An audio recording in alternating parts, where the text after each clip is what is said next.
Hey, Ronnie.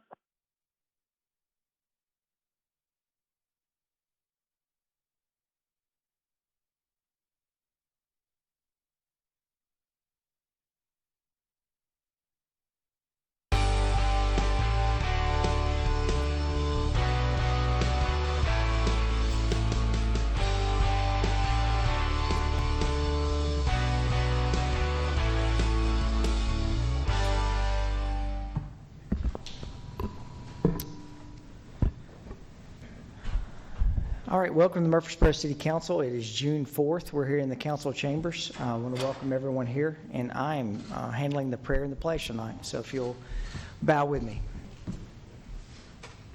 Father, I thank you for this night, this chance that we get to come together, to represent Murfreesboro. Lord, with all the things that are going on in this country, I pray that you give us compassion, that you give us understanding, Lord, that you give us a peace that we're able to see the things that are happening around us, that you give us the ability to be able to see our fellow man, not just in the skin color, but you help us see each other in the way that you've created us. I pray for all the things that are happening in this country, that your peace comes over this nation. Lord, that your will be done, not ours, that no agendas are done. That, Lord, if there are people out there who are trying to further things just for personal gain, I pray that you stop that. I thank you so much for the people that we have in this community. I thank you for our law enforcement officers, for the way that they stand on the front line every single day. I thank you for our firefighters. I thank you for our teachers, the people who are here that try to teach our children that there is a better way. Lord, give us the ability to see through the smoke, to see through the things that may cloud our minds, but to make decisions that would be in-fitting of you. Lord, we love you and we praise you. Amen. Amen. Pledge allegiance to the flag of the United States of America and to the republic for which it stands, one nation, under God, indivisible, with liberty and justice for all. All right, we'll move into our consent agenda. You have 11 items in front of you. Move for approval. Second. I have a motion and a second. Ms. Wright, please call the roll. And I think we have two council members that are on Zoom, correct? Ms. Scales-Harris and Mr. Martin. Correct. Vice Mayor Scales-Harris. Aye. Mr. LaLance. Aye. Mr. Martin. Aye. Mr. Shacklett. Aye. Mr. Smotherman. Aye. Mr. Wade. Aye. Mayor McFarland. Aye. All right, we'll move into old business. We have land use matters, ordinance 20OZ07 to rezone approximately 1.1 acres located at the southeast corner of South Academy Street and East Sevier Street. This is second and final reading. Move for approval. Second. Motion is second. Ms. Wright? Vice Mayor Scales-Harris. Aye. Mr. LaLance. Aye. Mr. Martin. Aye. Mr. Shacklett. Aye. Mr. Smotherman. Aye. Mr. Wade. Aye. Mayor McFarland. Aye. We have ordinance 20-015, the budget amendment. This is second and final reading from Finance. So moved. Second. Vice Mayor Scales-Harris. Aye. Mr. LaLance. Aye. Mr. Martin. Aye. Mr. Shacklett. Aye. Mr. Smotherman. Aye. Mr. Wade. Aye. Mayor McFarland. Aye. We'll move into ordinance 20-016, amendment to the city ordinance permitting regulated takeout and delivery of beer. This is second and final reading. Move for approval. Second. Before we vote on that, did we amend that to go from glass to plastic as well? We added plastic. Okay, thank you. Vice Mayor Scales-Harris. Aye. Mr. LaLance. Aye. Mr. Martin. Aye. Mr. Shacklett. Aye. Mr. Smotherman. Aye. Mr. Wade. Aye. Mayor McFarland. Aye. We'll move into new business. Councilman Smotherman, I think you had a motion. Yes, I would like for us to suspend the rules, and items 17 and 18, I would like for us to move to the end of the meeting. Okay, do we have a second? Second. All right, Ms. Wright, we have a motion and a second. Vice Mayor Scales-Harris. Aye. Mr. LaLance. Aye. Mr. Martin. Aye. Mr. Shacklet, Aye. Mr. Smotherman, Aye. Mr. Wade, Aye. Mayor McFarland. Thank you, Mr. Smotherman. All right, we'll move into land use matters. We have ordinance 20 OZ 13 to rezone approximately 30 acres located along North Thompson Lane, West College Street, West Northfield Boulevard, and Hope Way. And this is the planning department. Okay, all right. For those who are in the audience, we are still working off of social distancing policies that are here in city council chambers. So Mr. Blomley is going out to bring someone else in to work on the presentation.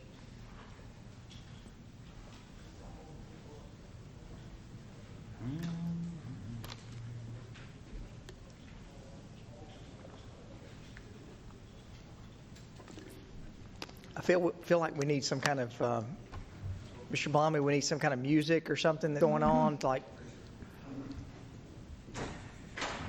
Some walkout music. Yeah, that's right.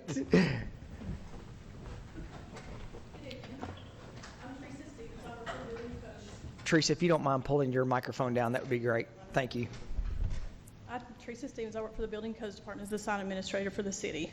The item before you is a planned sign overlay for New Vision Baptist Church. The property is approximately 30 acres long, located along North Thompson Lane, West College Street, West Northfield Boulevard, and Hope Way. A planned sign overlay district is to allow the use of new and innovative signs on large, atypical developments. To be eligible for a planned sign overlay, the district must consist of 20 acres or more and be zoned appropriately. Currently, New Vision is zoned institutional group assembly and meets the 20 acres requirement, therefore is eligible to apply for the planned sign overlay.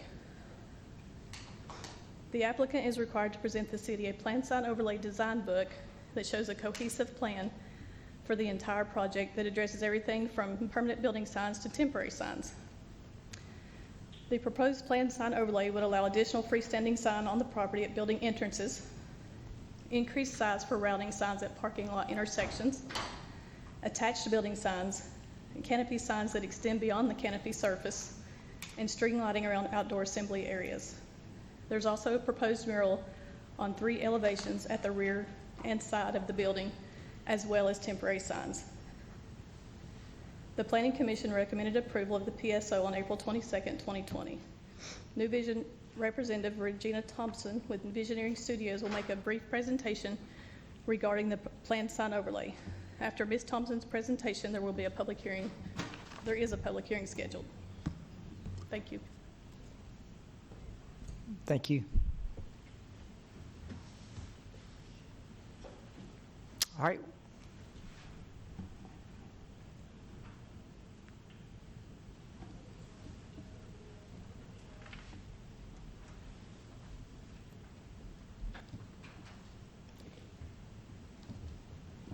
Hi, I'm Regina Thompson with Visioneering Studios, the architects working with New Vision.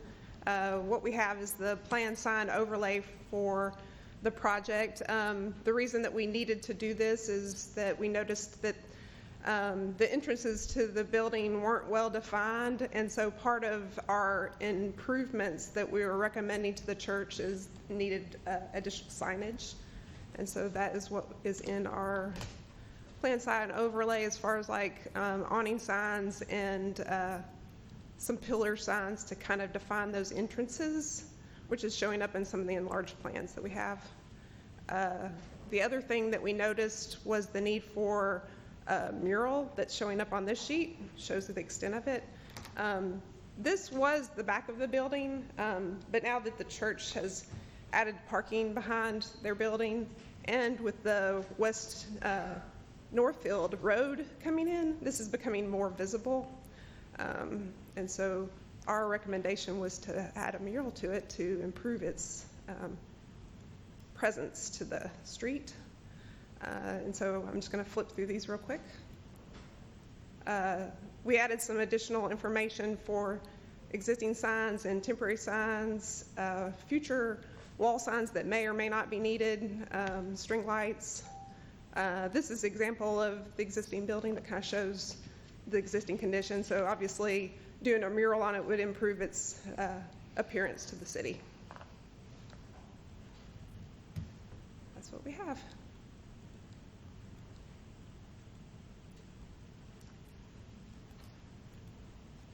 Any questions? Any questions? Thank you very much. All right, we'll need to hold a public hearing to rezone approximately this 30 acres for the plan sign overlay. Anyone wishing to speak for or against, if you come to the podium, if you'll state your name and address, if you'll keep all questions directed towards the council, we'll get those questions answered at the end of the public hearing. You have 3 minutes as an individual, 5 minutes as a group. So anyone wishing to speak for or against this rezoning request, please come to the podium. This public hearing is open.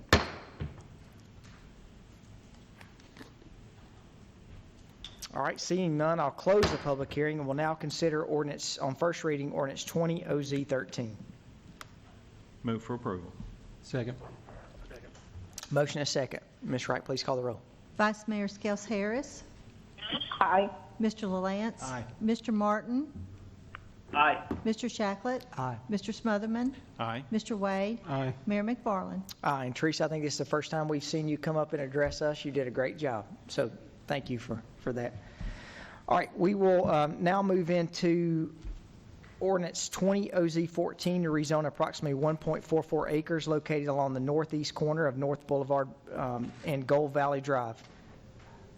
Yes, now it's my turn. Good evening, Mayor McFarland and members of council. Our last public hearing tonight for land use matters is with regards to a rezoning request located at the northeast corner of North Rutherford Boulevard and Gold Valley Drive. It's the area shaded in red on the map before you. It's 1.44 acres. It's currently undeveloped. There's the Garrison Creek runs through the property. Garrison Creek, formerly known as the Big Ditch. It's zoned PCD, and that's because in 2008 it was rezoned to PCD for an office building, a 2-story office building. And at that time, the owner of the property, who is still the owner of the property, wished to develop it with the office building. He really got no interest over the last 12 years for the development of that property, and it has remained vacant with its current PCD zoning designation. He came to us last year, and in trying to develop the property, he instead of developing it with an office building, he came to us with an idea of developing it with townhomes. And so the request before you today is to rezone it from PCD to PRD for a PRD called Rutherford Corner. It's an 8-unit, single-family attached townhome development on this corner. The Murfreesboro 2035 land use plan actually recommends that the property develop as parks, but the city does not own the property, and the property was already zoned for commercial use. So I can only assume that our consultant back in 2017 recommended parks for that property because of the existence of Garrison Creek on that property. But the property is in private hands, and as such, the applicant is requesting to be able to develop it. The proposed PRD is with 8 units, comes in at a density of 5.56 dwelling units per acre, which is most similar to the auto-urban general residential land use character in the Murfreesboro 2035 plan. The surrounding zonings and land uses directly to the east of the subject property is zoned RS10. It's the Woodchase subdivision. Directly to the north is zoned RM12, and there are some multifamily uses directly to the north. Directly to the west across the street is the St. Mark's United Methodist Church. And kind of catty corner to the southwest is the Stratford Place subdivision and the Stratford Hall subdivision. As I mentioned, the applicant is requesting to rezone this to PRD. The Planning Commission did conduct a public hearing on this matter on April the 22nd. They did recommend approval. There were some minor tweaks to the language on one of the pages. The pattern book has been revised according to the recommendations of the Planning Commission. I'd be happy to answer any questions before or after the public hearing. Mr. Matt Taylor has a brief PowerPoint presentation that he would like to give to you.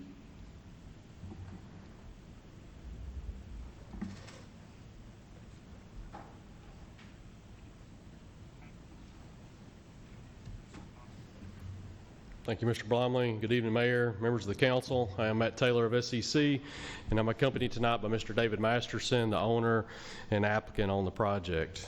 We do have a brief presentation over what we've termed Rutherford Corner.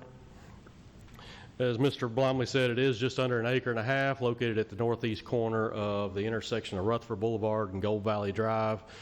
Today, mostly it's grass with a few trees, and along with the buffer and the channelway of Garrison Creek, or the previous city project, the Big Ditch. As Mr. Blomley said, we did zone this back in 2007 or 8 to the PCD. Mr. Masterson at the time had a very specific user. That deal fell through, so that project was never developed, and he's not been able to get any interest in the office building since then. So he has moved to try to change gears a little bit. As Mr. Blomley said, the 2035 plan in this area has the parks and the auto urban. Some of the existing conditions, this is the top left is looking east along Gold Valley, so our property would be directly to the left of this picture. The upper right-hand corner is the existing home that's directly to the east. The lower left-hand corner will be the house directly across the street from us. And then in the lower right-hand corner are the existing townhomes to the north of us. The site itself has 8 dwelling units spread across 3 buildings. We've got 2 3-unit buildings and then one 2-unit building. All these will be 2-story buildings, 2 bedrooms. All the streets here will be private, maintained by the HOA. The exteriors of the units will be maintained by the HOA. All of this will be set up, established, and sold through an HPR, horizontal property regime. And we've tried to create a nice streetscape along Gold Valley by pulling our, facing our buildings toward Gold Valley, as well as facing it toward Rutherford, although the view from Rutherford will be encumbered by the buffer along Garrison Creek. Each of these units will also have garages. We tried to mimic the architecture after the Stratford Hall development across Rutherford. The only difference is we're not allowing any vinyl except in our trim and soffit areas. It's all brick, stone, cement board. You'll see we tried to make each individual unit different. A little bit of a Charleston feel, I think, is probably the way some people would describe the architecture. Decorative garage doors throughout. And then it is a small site, so there's not a lot of opportunity for amenities, but we have tried to centrally locate a nice gathering spot for our residents. It'll have a arbor type shade structure, some seating, grilling, and just open patio areas. So myself or Mr. Masterson will be happy to answer any questions now or after the hearing. Mr. Taylor, Yes. that last thing that you were showing there, the arbor area, is that for all the units to be able to use? Yes, sir. It will be, all that will be common space, and so all that will be open to each individual. What's underneath the A, is that where that is? Yes, sir. And so A, and then B and C. Actually, I think C is the kiosk, but B would be like an open air patio with some tables and a grilling station. Pretty low maintenance, not. Yes. Yeah. Okay, good. Thank you. Okay, we'll need to hold any questions for Mr. Taylor? All right, we'll need to hold a public hearing on this rezoning request for 1.44 acres. Anyone wishing to speak for or against, please come to the podium.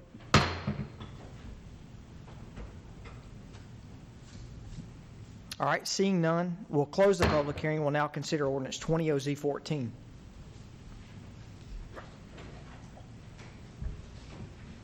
Move for approval. Second. Motion is second. Ms. Wright, please call the roll. Vice Mayor Skels Harris. Aye. Mr. LaLance. Aye. Mr. Martin. Aye. Mr. Shacklet. Aye. Mr. Smotherman. Aye. Mr. Wade. Aye. Mayor McFarland. All right, we're going to move to on motion. We have item 19, the sale of excess airport property. Mr. Gerke. Good evening, Mayor and members of the City Council. Tonight I bring to you a area of 1.276 acres of the airport. This is at the corner of Memorial and Airport Road. This area was developed back in the 90s during the 231 drainage basin, just for such an opportunity that we could sell this property. We're selling it, the purchaser right now is Max Convenience Store, LLC, for the amount of $1.4 million. While the agreement is, they've agreed to everything in substantial agreement, there's still some details that are being worked out, and this would be approval with the review and approval of legal department.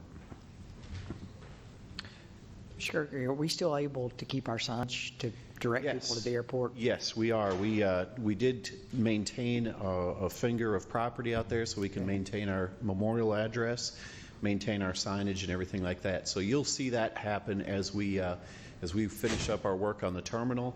We'll be bringing in signage similar to that out to Memorial Boulevard. Okay. Hey, Chris, this is Councilman Ronnie Martin. What is our plan for the proceeds related to the sale of this property? Yes, sir. This is property that was purchased with money from the FAA. So with that, we do have regulations that say it has to stay within the airport fund. So we have a number of projects right now that are going on that this money has already been designated towards. Thanks, Chris. There's no other questions. I move for approval. Second. Motion second. Ms. Wright, please call the roll. Vice Mayor Skels Harris. Aye. Mr. LaLance. Aye. Mr. Martin.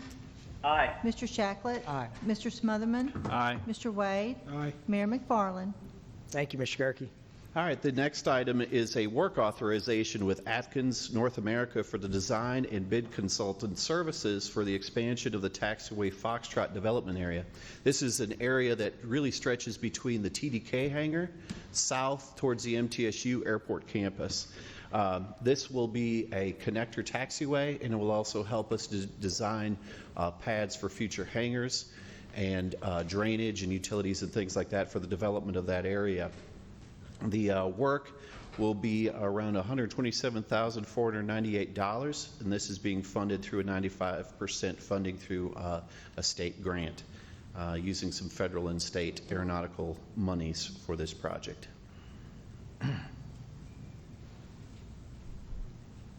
So moved. Second. Motion second. Ms. Wright, please call the roll. Vice Mayor Skels Harris. Aye. Mr. LaLance. Aye. Mr. Martin. Aye. Mr. Shacklet. Aye. Mr. Smotherman. Aye. Mr. Wade. Aye. Mayor McFarland. Aye. We have engineering and design of the MTSU ramp expansion and construction of the taxiway E-airport. Yes.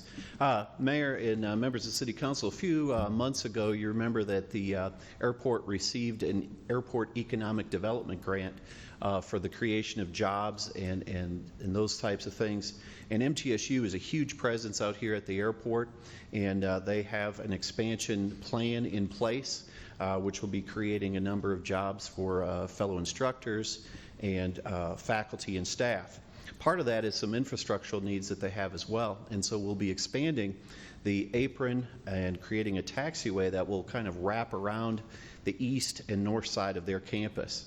There'll be some other plans coming before you for some expansion of some classrooms and hangars. This initial design work right now is also with Atkins North America for the amount of $118,045. This is being funded through that economic development grant. Any questions for Mr. Gerke?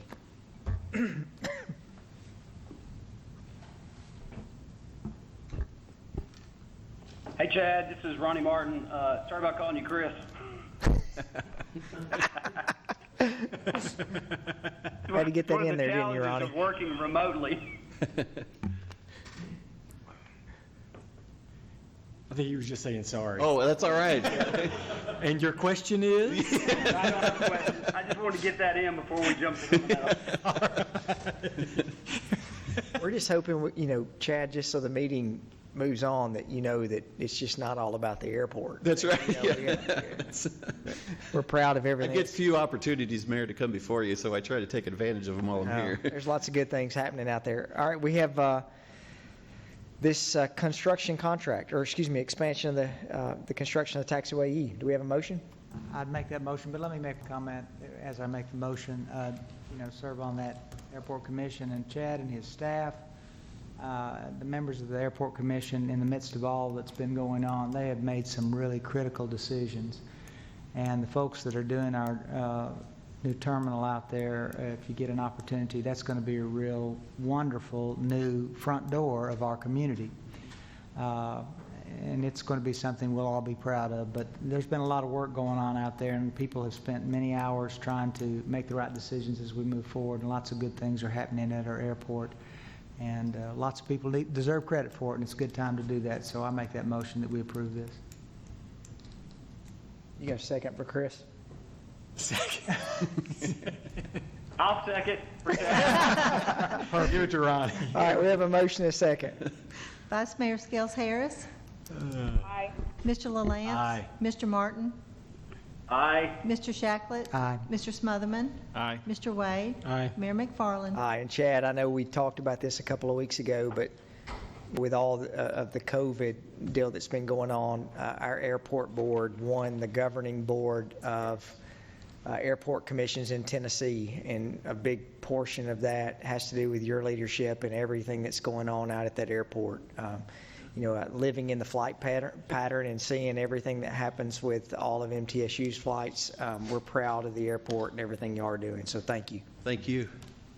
All right, we have purchase of insurance coverages for the city for fiscal year 2021. This is the legal department.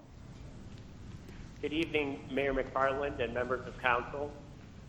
I'm coming remotely to you and to make this presentation. I am proposing that the city purchase seven different insurance packages.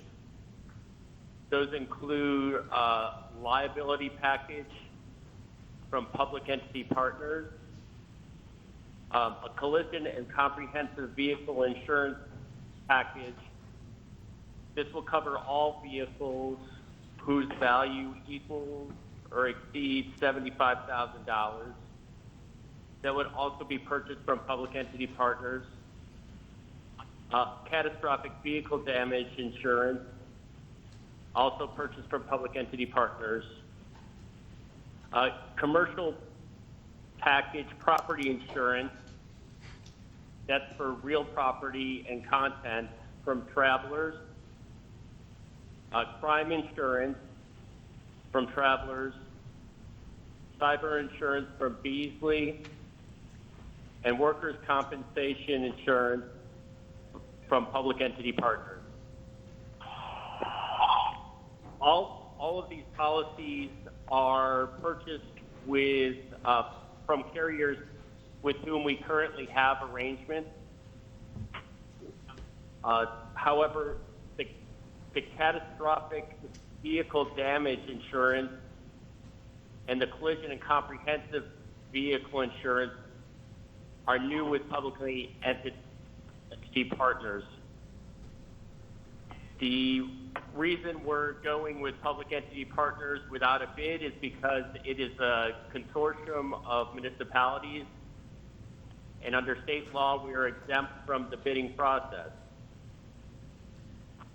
The crime insurance is new with Travelers, but that one is exempt from the bidding requirement because the cost is less than $25,000. Overall, these packages represent a significant saving, especially in the area of liability, where I'm estimating that we will save on the total maximum expenditure for claims made in the fiscal year for 2021 will decrease by $137,000. There is increase in the property and building contents insurance premium and that largely reflects a change in the marketplace. Overall, however, the insurance costs and exposure here for fiscal year 2021 shows a net decrease of just under $14,000. I'd be happy to answer any questions you might have.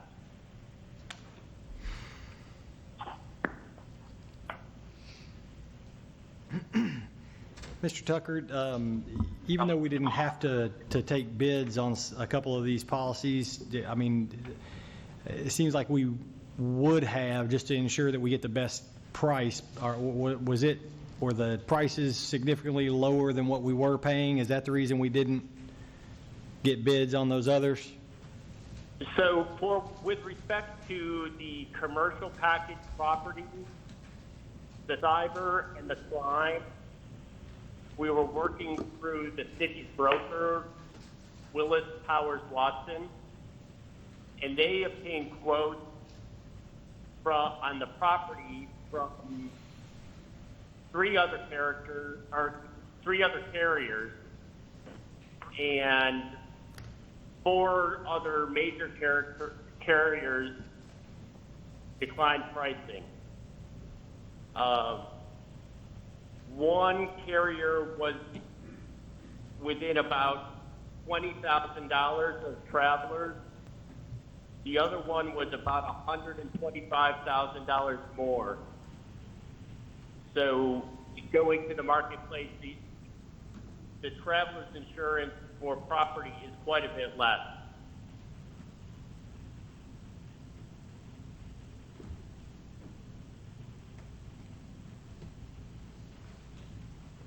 Okay.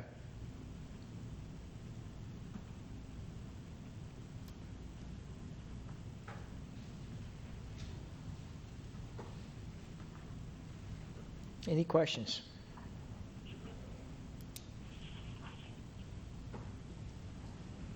Move we approve the purchase.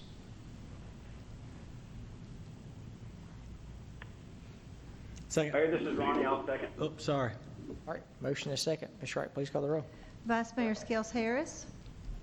Aye. Mr. LaLance. Aye. Mr. Martin. Aye. Mr. Shacklet. Aye. Mr. Smotherman.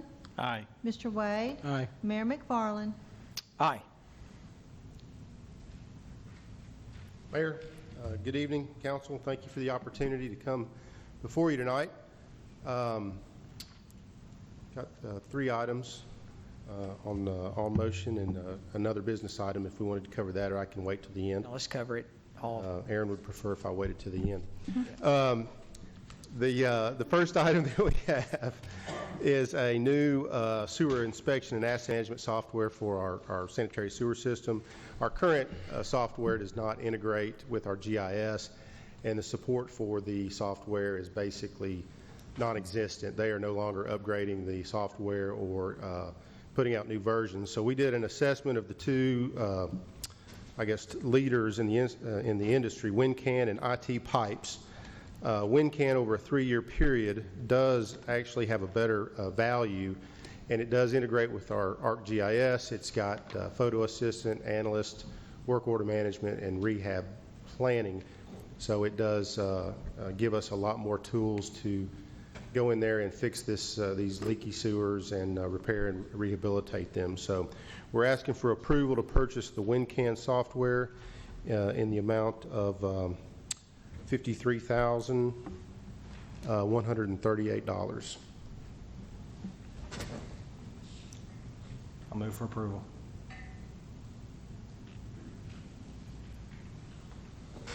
Second. Motion second. Ms. Wright, please call the roll. Vice Mayor Skels Harris. Aye. Mr. LaLance. Aye. Mr. Martin. Aye. Mr. Shacklet. Aye. Mr. Smotherman. Aye. Mr. Wade. Aye. Mayor McFarland. Aye, we'll move into the bulk sale and purchase agreement with Marshall County. Sir, thank you. This was brought forward, the basic tenets of this agreement were brought forward to you, I believe it was in the February workshop. It took us some time to get to a final form of an agreement, and I just want to go through those highlights. I hate to just read it to you, but it'll be quick. So this is a three-party contract between Marshall County, Consolidated Utility District of Rutherford County, and the City of Murfreesboro. The contract's limited to 7 years with 6 one-year automatic renewal options. We do have milestones that we would not extend it to the 5th year if they did not get approved water treatment plant plans from TDEC, Tennessee Department of Environment Conservation, and we would not extend it into the 6th and 7th year until they get a bid and start construction for the approved plant. The contract terms limit the flow to a maximum of 216,000 gallons per day. That's about 1% of our water plant's capacity. We do have restrictions in or terms in the agreement that restrict flow during non-essential uses if we do have a drought or an emergency is declared by the mayor. The terms define the sale of the water to be a $2.35 per 1,000 gallons, subject to change annually based on our cost of service study. CU does have a transportation rate of $1.17 per 1,000 gallons, subject to change annually as well. So with that, I'm available for any questions.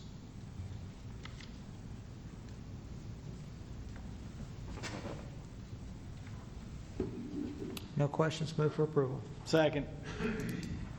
Motion and second. Ms. Wright, please call the roll. Vice Mayor Skels Harris. Aye. Mr. LaLance. Aye. Mr. Martin. Aye. Mr. Shacklet. Aye. Mr. Smotherman.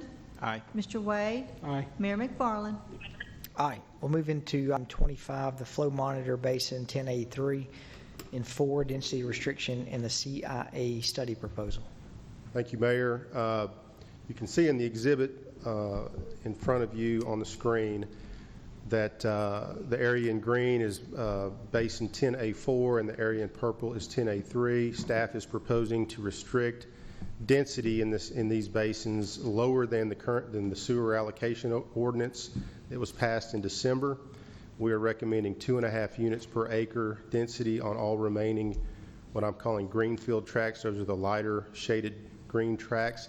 There's 9% or basically 61.6 acres remaining in basin 10A4 for development. So that comes out to roughly about 175 single-family units or single-family unit equivalents. The reason we're proposing the restriction is back in December of 2018, we were approached by a developer that wanted to build a hotel in this basin. Knew we had some potential sewer restrictions or flow restrictions, so we went and did a temporary flow monitoring study for about 2 months. We put monitors in the ground. We do it through the wet season, the winter season, so that we can see the most stressed, that's the most stressed time of the year because we do have so much rainfall. We did have a couple of significant events while we were flow monitoring this area, and we had surcharge. We had a surcharge you can see in the table in your, that we got within, well, it's not actually in the table, but we got within 5 inches and 20 inches of a rim of a manhole, which obviously we don't want that to happen. It causes overflows and sewer gets on the ground. So we felt like in lieu of just saying we want a moratorium in this basin, we thought that we could handle and take the risk of allowing 2.5 units per acre. Along with that recommendation, we do have Mercury Boulevard Pump Station, and we're asking for CIA to do a proposal or to do a study to see if we can regain capacity. I've got this on the map. Actually pump take the sewage into a different basin over into a 12-inch line off of North Rutherford Boulevard. But we denied service to the hotel because we did not feel like we had the capacity to serve it. And we then got into our overall sewer allocation ordinance for citywide, and then Valerie Smith reminded me at the beginning of this year that we needed to come back and really address this issue because we do have constraints in the system beyond the standards that we typically allow. So I'm available for questions.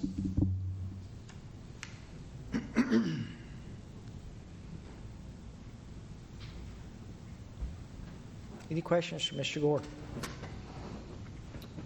I'll go ahead and say give you my thoughts on this, and just first of all, I want to thank you, Mr. Gore, for all the work you put into this. You know, this is actually what I'd say a very difficult situation we're in right here. You know, we tried to get out in front of this situation with the rest of the property in this city, you know, several months ago. And I think this just illustrates the importance of what we did then to try to smooth that out, make it more fair for everybody, because all of a sudden here we are. After a lot of discussions back and forth and you listening to me ponder on ideas and stuff like that, you know, the only thing I'm going to come up with that I would suggest we might want to consider to add to this is a grandfathering, you know, just to add the grandfather language that we did to the original sewer ordinance. You know, I don't even know if it's realistic that somebody could get anything done in that time frame if they haven't already gotten a long way through, but just from a consistency standpoint, I felt like that'd be something that we should consider, that, you know, when we change the original sewer allocation, we kind of put some, you know, put some cushion in there, so to speak, to say, you know, hey, this is something, if somebody's got something rolling, they're already in the middle of it, that they've got a chance to get it done without us just chopping it off. And so, like I said, I don't know if it would even practically work necessarily. It depends on the project, but just for sake of consistency, that's what I thought would be fair on this one. So What were those, remind me of the language that we included, or what would be the parameters of the exemption that you're? yeah, the grandfather. If you want. Yeah, the original sewer allocation that kind of blanketed the city based on land use or restricted density or developed the density that we could accept for different land uses. We gave the development community 3 planning commission submittals to get plans into for consideration by the planning commission and basically get them across the finish line so that we didn't cut them off, say, maybe halfway through the race. We wanted to give them an opportunity to still have a window of time to submit those plans and get them considered at the level that they had moved forward with their finances and with their engineering and all the costs that they had incurred. Is there anything in the pipeline with this plan? No, sir. I know that I've talked with some of you about the, and I'm going to get my little laser pointer here. There's about 10 acres here that, if that's hovering, if you can see that, that's the only property owner that really called us. We had a outstanding will serve letter for him from 2015.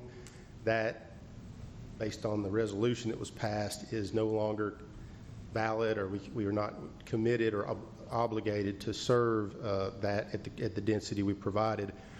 But as far as I know, I've talked with planning. I do not know that he has any, quote, plan. I know he has not had a due diligence or a pre-application meeting.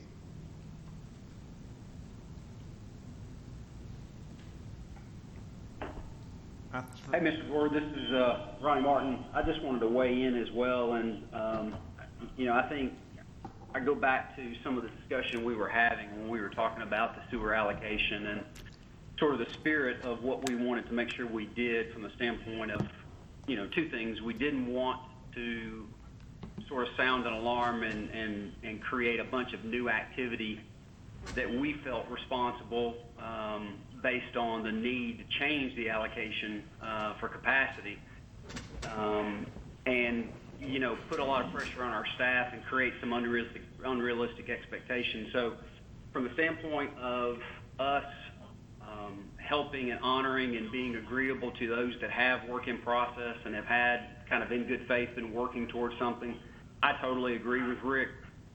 What I don't want to do is to create unnecessary burden on the staff because of something that we can't control. And, you know, at this particular point, knowing the sewer has the limitations that it has in this basin, I just want to weigh in on that, give you my 2 cents. But Rick was right. I mean, you've done a great job on this. You've been a great communicator and teacher along the way to make sure, you know, for me personally, that I had the information that I felt like I needed to make a good decision. So I want to thank you.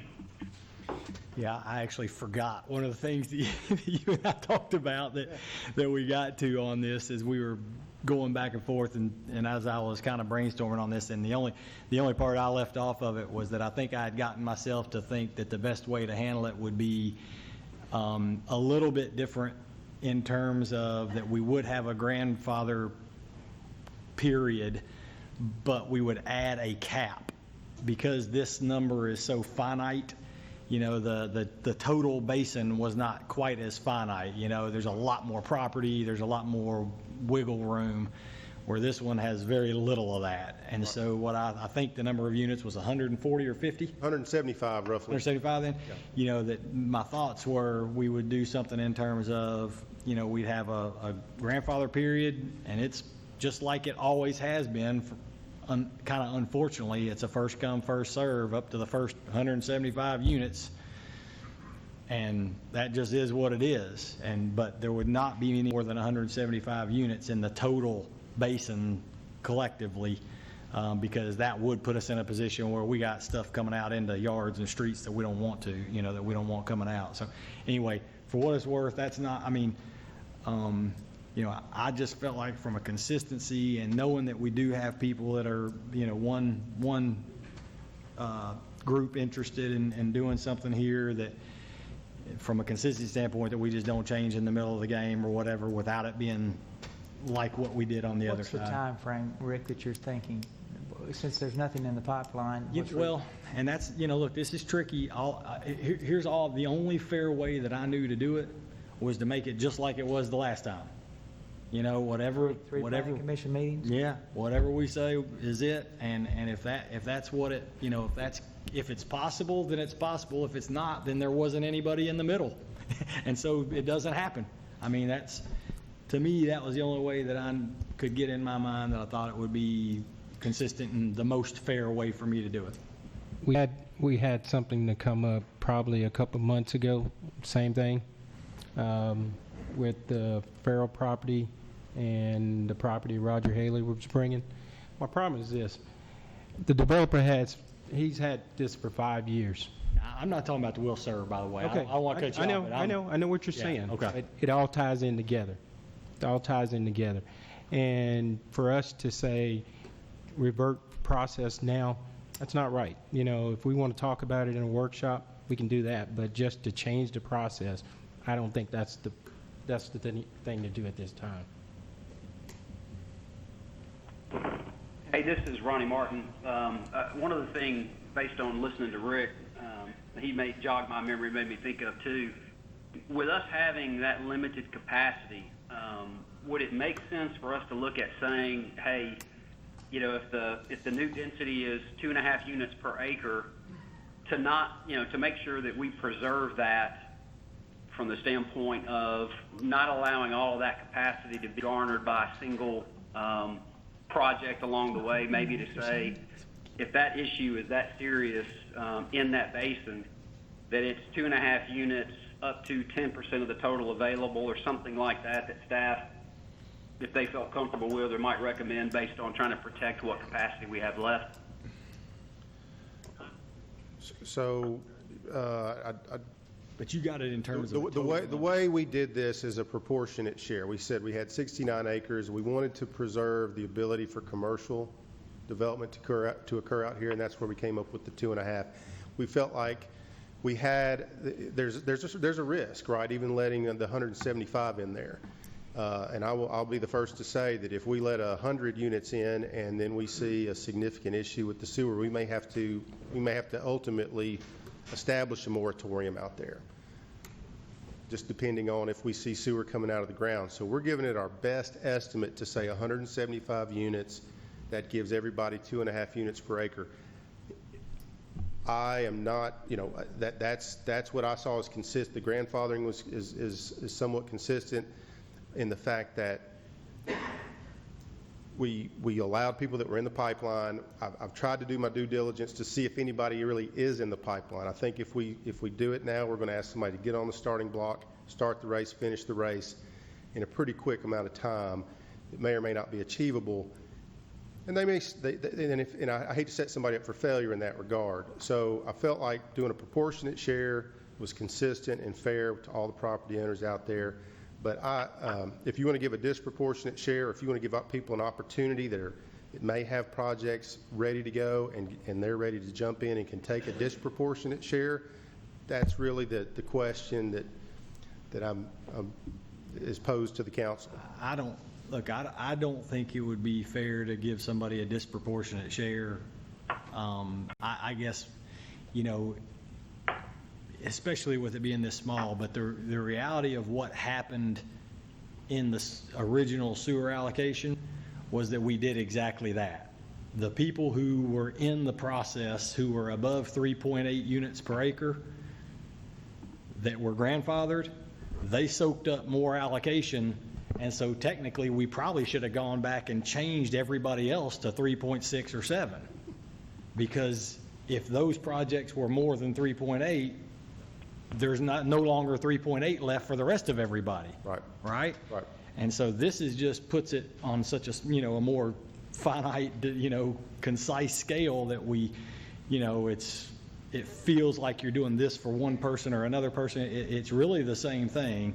It just feels a lot more kind of personal when it's just a few pieces of property and it's a very small, you know, small allocation. So, you know, look, again, I don't know if, I don't want to set anybody up for failure necessarily, but, you know, it would not be inconsistent with what we have done, what we have been doing for many, many years, to say, this is just the way we're going to go. We're going to let the grandfather come in. And look, I don't want to, you know, I don't want to, I'll just leave it at that, okay? I mean, Let me, and I think the idea of setting somebody up for failure, I'm just concerned about what happens.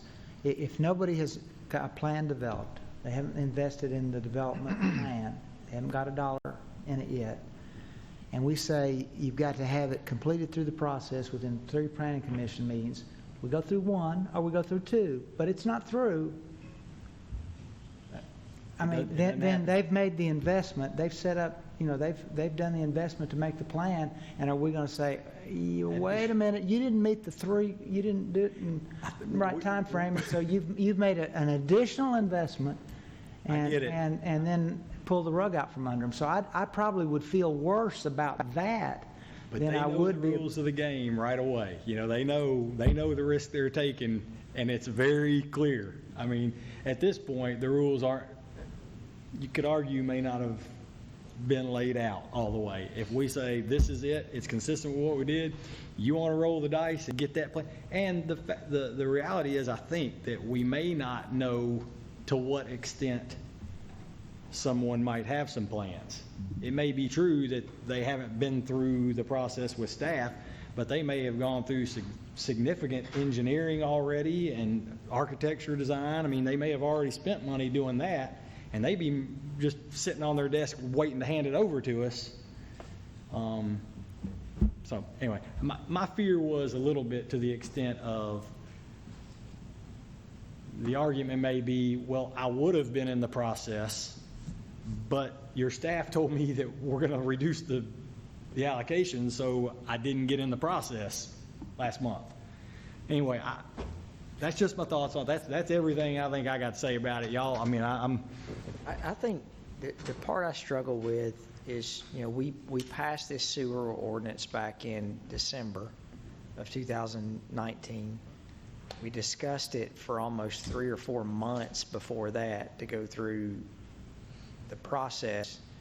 So, you know, from the development standpoint, if a developer saw that we were limiting sewer access in 2019, and now we're in almost where we are, we're in June now, and that any development that's in that basin has not met with staff to this point to say, I'm concerned where this puts me moving forward, then, you know, there's just not, I mean, it's almost been a year now since we've gone through even having the discussion. So if there was an anticipation that someone's property was going to be harmed, I would think that they would have already, any developer would have met with staff to say, hey, where's this going to put me? Where am I? And I mean, have we had any discussion with property in that? No, and I did go back and refresh my memory, because I was accused of maybe some bad form in communicating to the property owner, but I went back and looked at some emails, and it really was, he contacted us in February and said, hey, is my 2015 will serve letter still good? And Valerie said, no, it's not. We you know, the resolution it was November of 18. Anything prior to November 18 was no longer, we no longer were committed to those will serve letters. Yeah. That is actually what propagated this study. I came back to Valerie and I said, we need to, instead of staff saying, no, this project doesn't work, we're not going to give it to you, it actually initiated us to come in and try to do a policy or a blanket approach to the basin.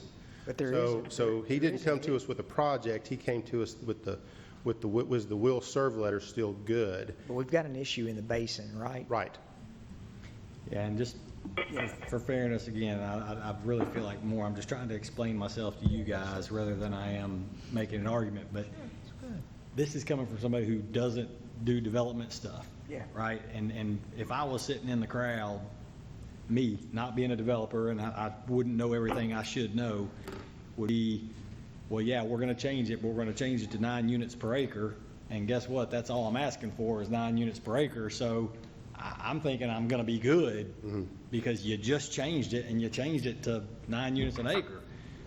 So, that's where I struggle. Now, a developer should very well know, as far as I know, a developer should know that that's not the way you'd approach it, but just a layman would say, I would think, man, I'm thinking I'm golden.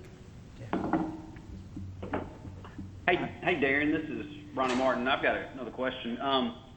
So we got 100, and I can't remember the number, 150, 70 from a capacity standpoint. I'm trying to find it left in this basin, but what's the total number of connections or units in the basin? I know that's not fair to dump on you, but do you have any feel for that? No, I know that we've allowed 187 to connect since December of 2015. So we've roughly, we did go back and look how many connections we had made in the past 4.5 years, and it was about 187. Beyond that, I don't have that number, Ronnie, sorry. No, it's fine. The reason I'm asking the question is it seems to me, and Rick brings up a great point related to, when we put the original allocation in place and kind of maybe some assumptions developers would make. But I think the point I would bring up is that this is very different from the standpoint that we're not talking about how much is left of the total system. We're talking about very minimal capacity in this basin and, potential for overflows in this basin. And so I think we can make a good argument to not let anybody, do anything here and preserve the existing capacity in case there's a critical need for the city.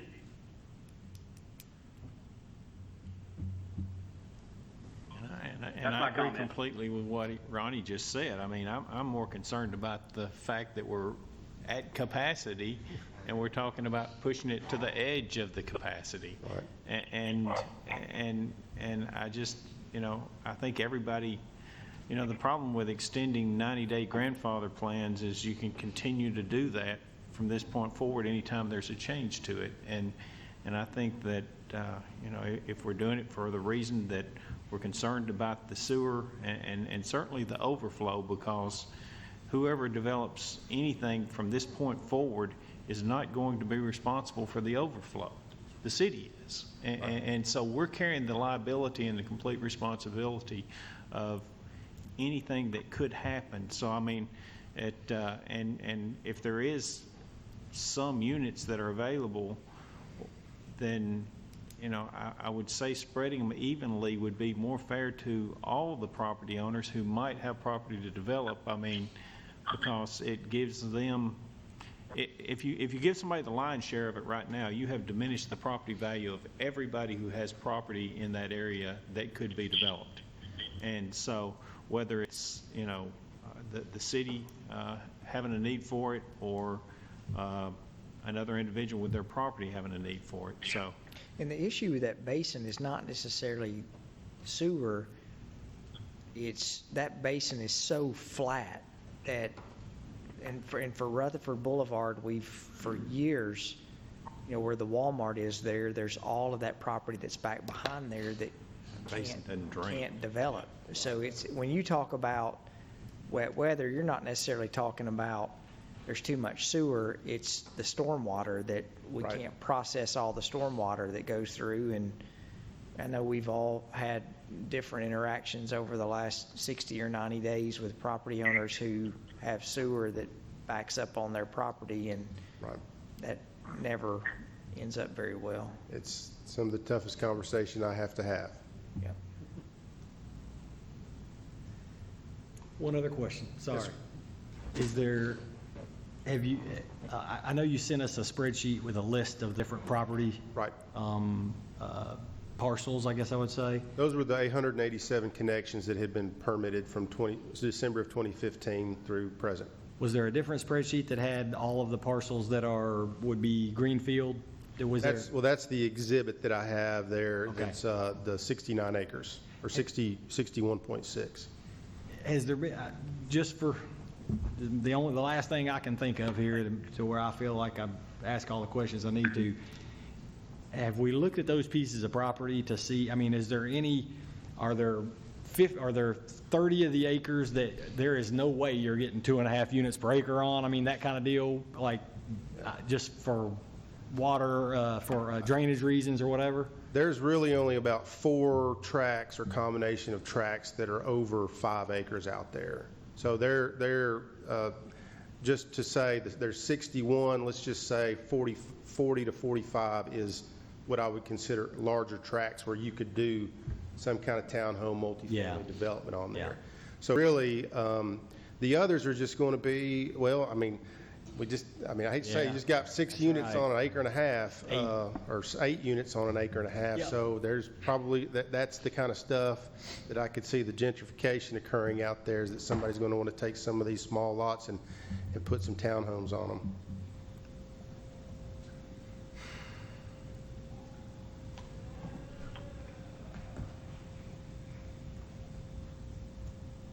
So once the will serve letter has expired, is there a grace period?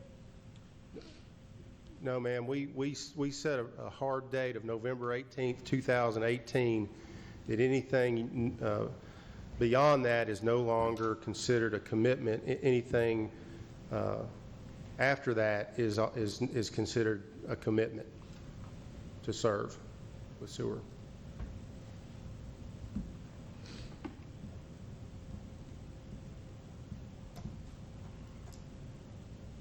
Are there any exceptions to that as far as the will serve letters that are outstanding that No, sir. haven't come forward? No, sir, and I don't want to, I know we're wearing this topic out, but that will serve letter was really meant to be a step in a process, that it was the next step that the developer would occur would be to bring in construction drawings. That will serve letter was never intended to be a perpetual commitment forever to commit them to provide them sanitary sewer service. It really was a lot of the banks needed to have that will serve letter in order to finalize some of the development loans. That's how it initiated to begin with. Adam, have we defended that before, the understanding of a will serve letter? I don't, it's never been challenged. And if you're asking, has it ever been litigated? No. Not that I'm aware of. Certainly not since I've been city attorney, it hasn't. Is there any municipal law history that would give us some insight, if it's not in Murfreesboro, somewhere else? I could look into that. My sense is that the will serve letter by itself does not create a vested right, and that's kind of the touch point, the critical point from a development standpoint, where if a decision where someone would or a developer would be grandfathered in.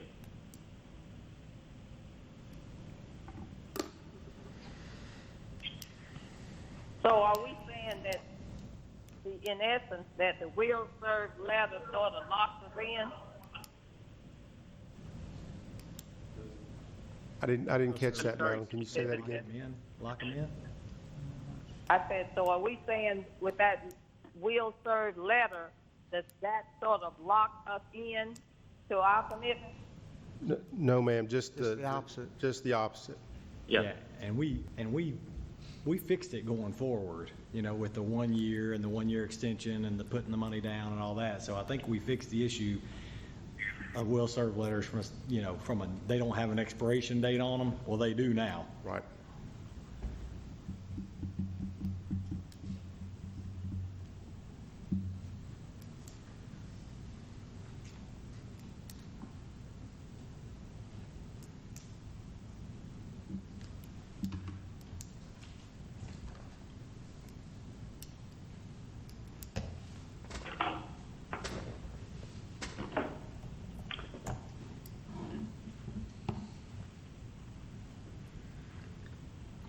Mr. Shacklet, this is Adam Tucker again. Yes. Follow up on your question.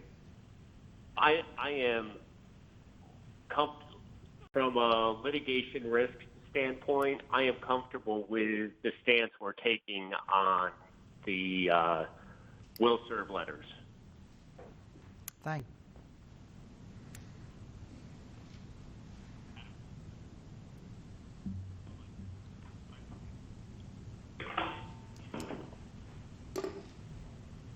Mr. Gore, this is Ronnie Martin.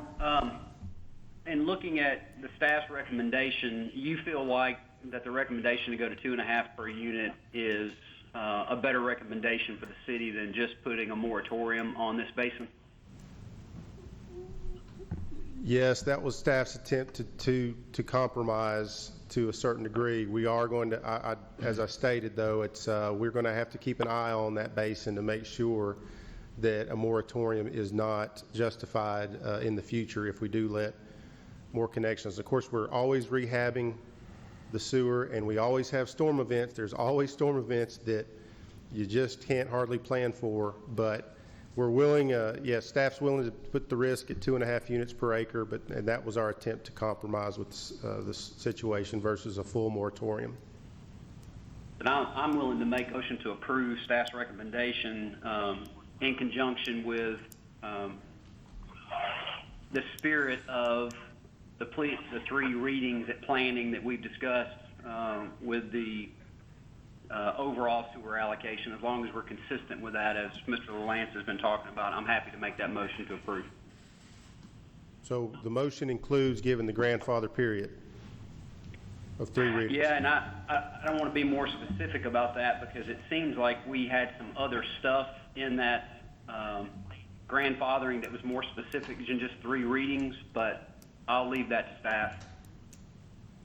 And Mr. Martin, would you add in there the idea of having a cap of 170 units for the basin? I'm happy to make that recommendation as well, to add that to the motion.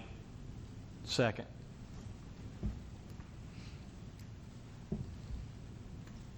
All right, we have a motion and a second. Ms. Wright, please call the roll. Vice Mayor Skels Harris. Aye. Mr. LaLance. Aye.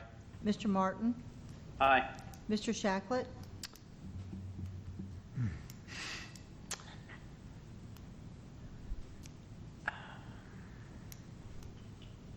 Aye. Mr. Smotherman. No. Mr. Wade. No. Mayor McFarland. No. All right, Mr. Gore, I think you have something under other business. Yes, sir. Hopefully this will be fairly quick. This is just a water tank public entity signage agreement with Middle Tennessee State University. You've seen probably the sandblasting and painting of the Mill Street tank. Middle Tennessee State approached us and we passed around kind of a logo design amongst council and MTSU staff members. This agreement obligates MTSU to install or paint and maintain the painted logo for $27,000. It's a 5-year term with an agreement for an additional 1 5-year term that would have to require MTSU and city's consent. So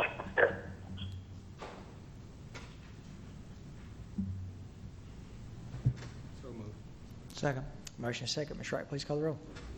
Vice Mayor Skels Harris. Aye. Mr. LaLance. Aye. Mr. Martin.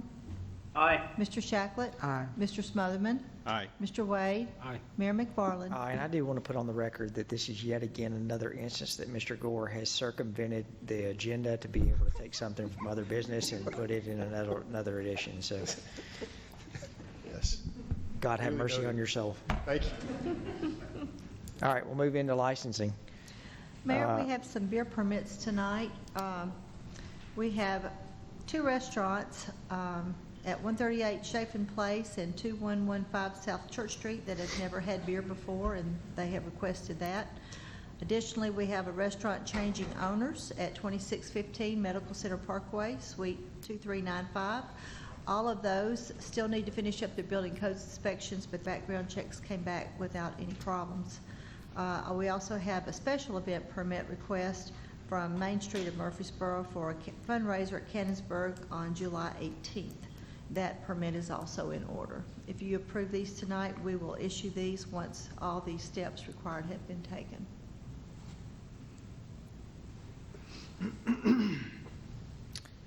Any questions?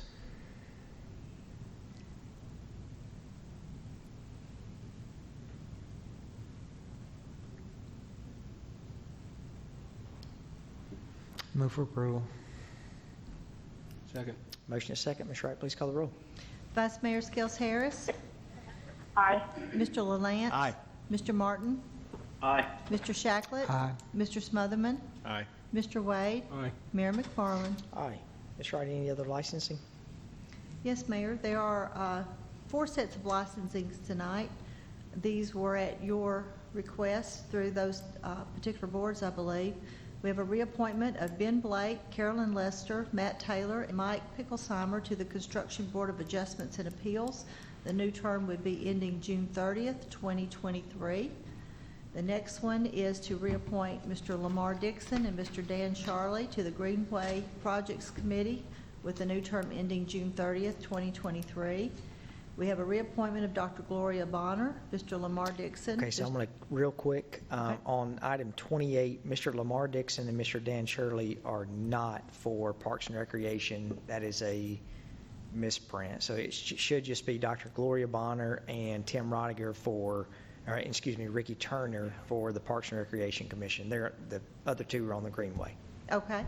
And that new term would end June 30th, 2023, and then to reappoint Mr. Brian Kidd and Ron Crabtree to the Water Resources Board with a new term ending June 30th, 2024. Perfect. Move for approval. Second. Motion is second. Ms. Wright, please call the roll. Vice Mayor Skels Harris? Aye. Mr. LaLance? Aye. Mr. Martin? Aye. Mr. Shacklet? Aye. Mr. Smotherman? Aye. Mr. Wade? Aye. Mayor McFarland? Aye. Thank you, Ms. Wright. Do we have any statements then to be paid? Not tonight, Mayor. Any other business from staff? All right, any other business from council? Budget. Yep. So now we need to move to item 17, which is the adoption of the proposed fiscal year 21 budget. Ms. Tucker. Good evening. The city's FY21 budgets were submitted to y'all on May 14th, and tonight City Council should conduct a public hearing regarding the FY21 budgets and then consider approving the appropriations and tax rate ordinances on first reading for the city's budget. Then we also have resolutions for your consideration for water resources, stormwater, city schools, Evergreen, and Murfreesboro Electric tonight. I'm available for any questions either before or after the public hearing.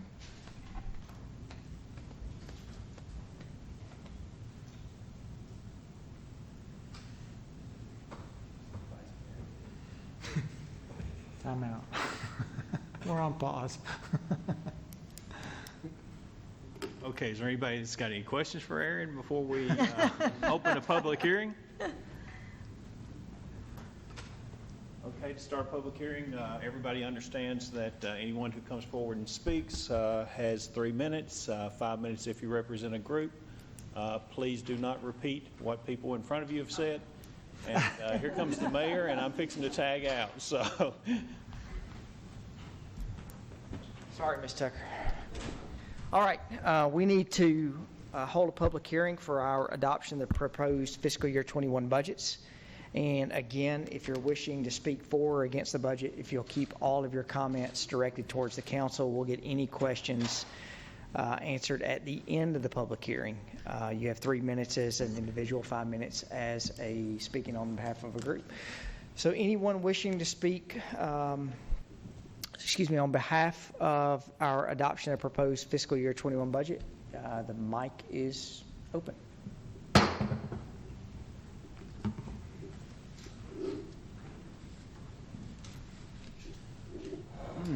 Mr. Baines, it's good to see your face.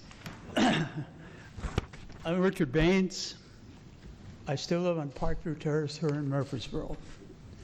At the close of a council meeting, Councilman Smotherman somehow seems to be compelled to make a benediction-like comment. At the end of the last meeting, he invited anyone who could give suggestions related to the city budget to present them to the mandated public hearing on June 4th. Well, Eddie, your prayer has been answered. Here I am.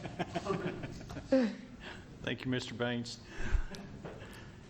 In my former life, I participated in budget planning at the corporate level. At one of these planning sessions, the president made a statement that stuck with me when he said, "You can't save your way to prosperity." In the case of Murfreesboro, we can freeze hiring and salaries, we can hold off on capital spending, reduce program participations, and sell off assets, among other things, usually done to preserve cash.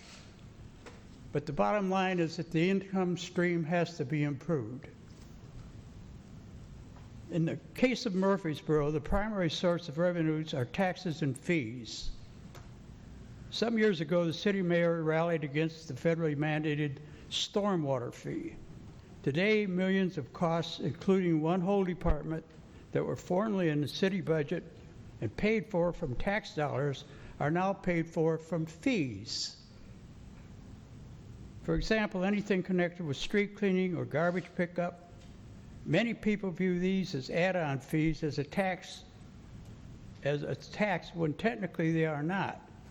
It is a tomato type thing, except for being a way to convert tax-deductible taxes to non-deductible taxes. All legal, but still flies in the face of claims that we held the tax rate steady for 20 years.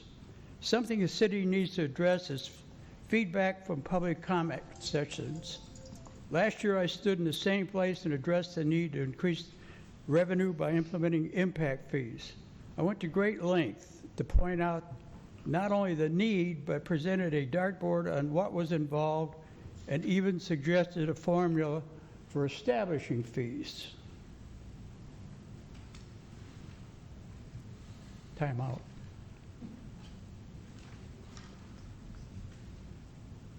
Impact fees can be used for specifically designated purposes, such as building schools, which we currently can't afford.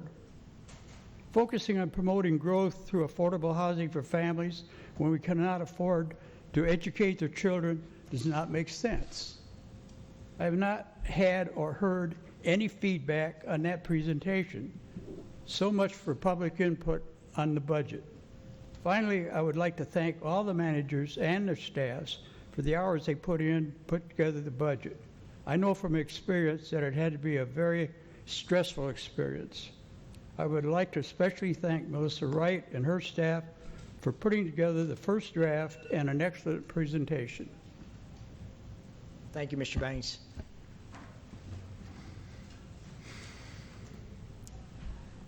All right, anyone else wishing to speak?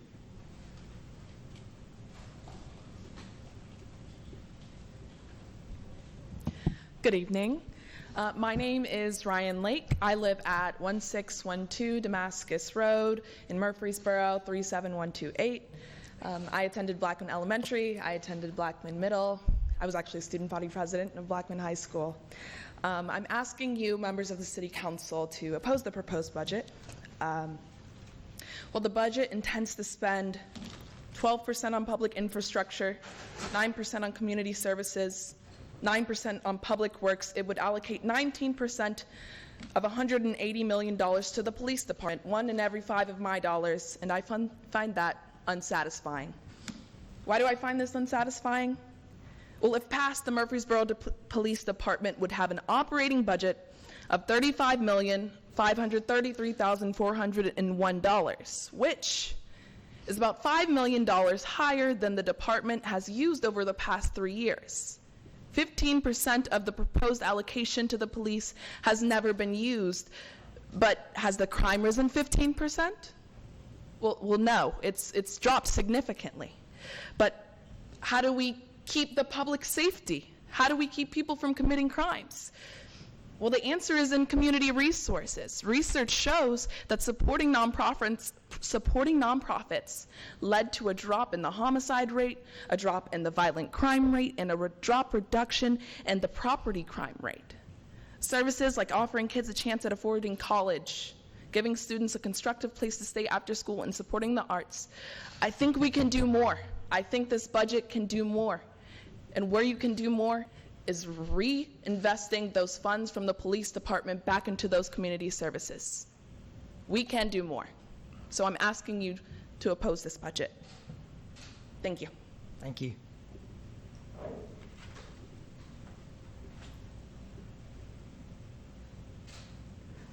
My name is Mike McDougall, and I live at 1315 East Castle Street. I'm asking you to oppose the proposed So what's your last name? McDougall, McDougall. I'm asking you to oppose the proposed budget for fiscal 2020-2021 and demand that the Murfreesboro Police Department is defunded. Instead, city funds should be directed toward public health services, community assistance, arts and cultural enhancement, affordable housing, and education. It's clear from Mayor McFarland's authorization of tear gas on a peaceful, nonviolent demonstrators against police brutality that funding should be directed toward the city and toward the community. The city of Murfreesboro is safest when our funds go back into the community. Thank you.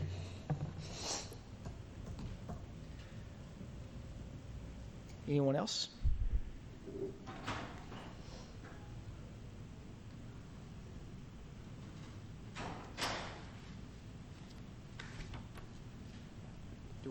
What's that? Craig, how do we need to handle people who are outside? You can let them know if somebody wants to come in and speak. Yeah, there's a delay between here and there. Right.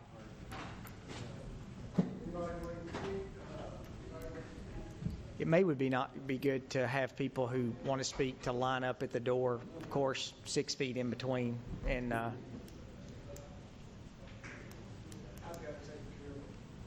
okay, thank you. Greg. They've got it.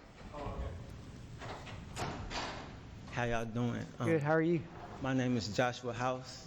I'm another Murfreesboro native. I live at 1413 Westview Drive. I don't really know the formalities. This is my first time here. So if I do something wrong, please know it's not in my heart. Thank you for coming. Are you related to Raymond? Say it one more time. Are you related to Raymond House? I believe so, Mr. All right, all right.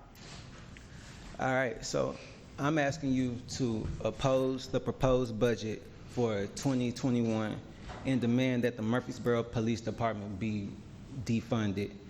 And not only because of the matters that the lady before me just shared, but I believe it was Sunday, there was a nonviolent protest taking place down the street here on Middle Tennessee in Maine, and tear gas was deployed.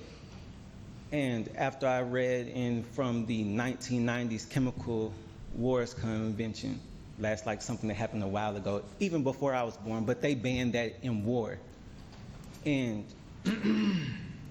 it being deployed on peaceful protesters, I feel is like a direct suppression of us exercising our right. We weren't rioting, and tear gas is known as a riot control agent. And riot, by definition of like dictionary.com, says a disturbing, violent uproar of the people in the streets. And noisy maybe. I wasn't there, so I can't speak for it. but violent they were not. And when I watch the news and I see tear gas being deployed on people sitting in the street, not doing anything violent towards each other or people that aren't participating, I don't feel like that's a cause for tear gas. And I do not stand behind paying for that to be done to me, my neighbors, your granddaughters, your grandchildren, people of all races. I've been speaking, I haven't mentioned race not one time because I don't think that's a race issue. I think that's more so an issue about imposing a violent will on people that's not being violent, and that's completely against the concept or the process of thought that you're supposed to be using. Riot control for no riot. I don't think that's right. And that's all. Thank you. Joshua, thank you. Come back anytime. All right, I will. Hopefully for a different cause.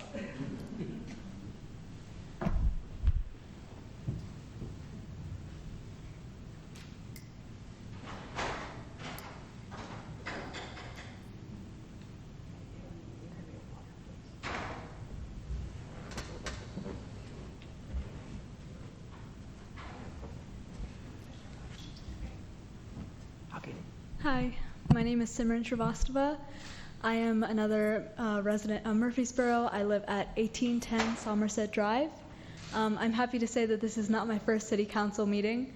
I have come before as a part of Youth Leadership Rutherford, but today I have come to ask you to oppose the budget, not just because of what happened this past weekend with a curfew that was put at a time that happened where protesters did not know that they were under this curfew, and the tear gas that I felt, as people have said before, was used in an unjustified way, but also because of the history of the Murfreesboro Police Department. I think that when funds are being allocated, it's going to be very important that we look not just at what is going on right now, but the ways that the Murfreesboro community has failed people of color and Black people in Murfreesboro. For example, the racial discrimination lawsuit that was filed against the police chief. I have seen no statement about this from the mayor or the city council, and I'm looking forward to the funds that will be allocated to the police department to have some sort of transparency wherein we acknowledge these issues in our community and where we speak on them, and also, if possible, a statement to be put out of the exact use for the tear gas and why our Governor Bill Lee said that he agreed with the tear gas usage and both the curfew time of 7 p.m. when the curfew was set at 6:30. So just more transparency as a part of why and how these funds get used in the budget is something that I would support, and I believe that this community needs. Thank you. Thank you.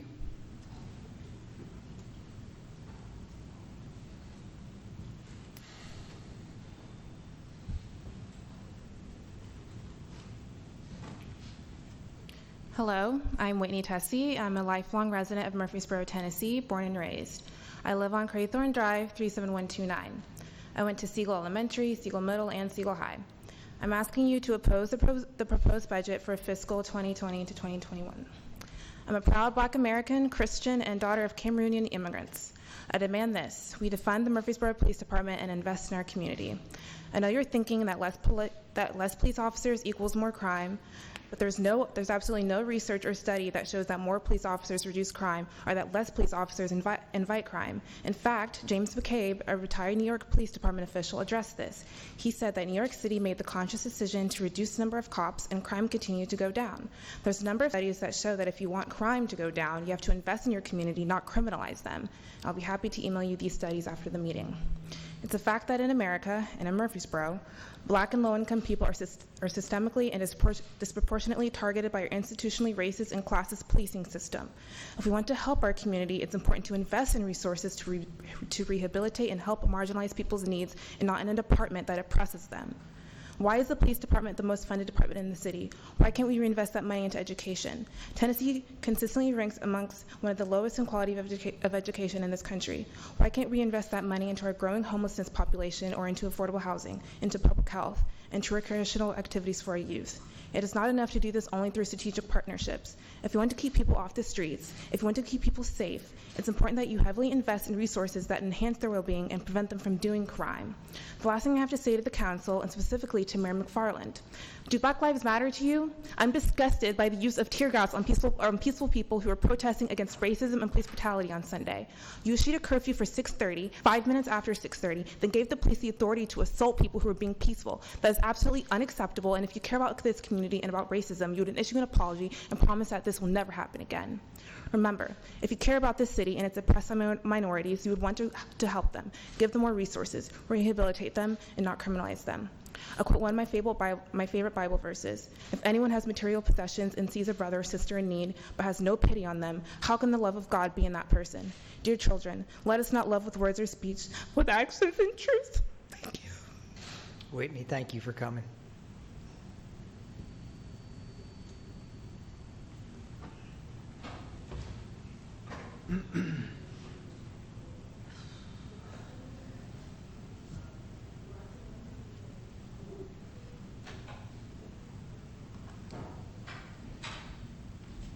Yeah, welcome. My name is Bennett Norris. I live at 2319 Mayfair Avenue. Give me your address, please. I'm sorry? Where's your address? 2319 Mayfair Avenue. Is it in Murfreesboro? Yes. Okay. Thank you. I live across from 2 police officers, and they seem very nice. They park their cars in the street. They're cruisers, and they seem like great people. But I just think instead of spending 1/5 of our budget on violence, we can spend it on curbside recycling, where we have boxes that are picked up on the street as a service to our people. Because I'm a Chicago native, I spent the first 18 years of my life in Des Plaines, Illinois, and when I came here and saw that we don't have curbside recycling, I was frankly embarrassed to tell my family that I had to separate everything and take it myself, when the concept of curbside recycling and pickup seems so simple. So I think we can take the money that we spend on violence and put it towards doing something good for our environment. Thank you. Thank you, Ben.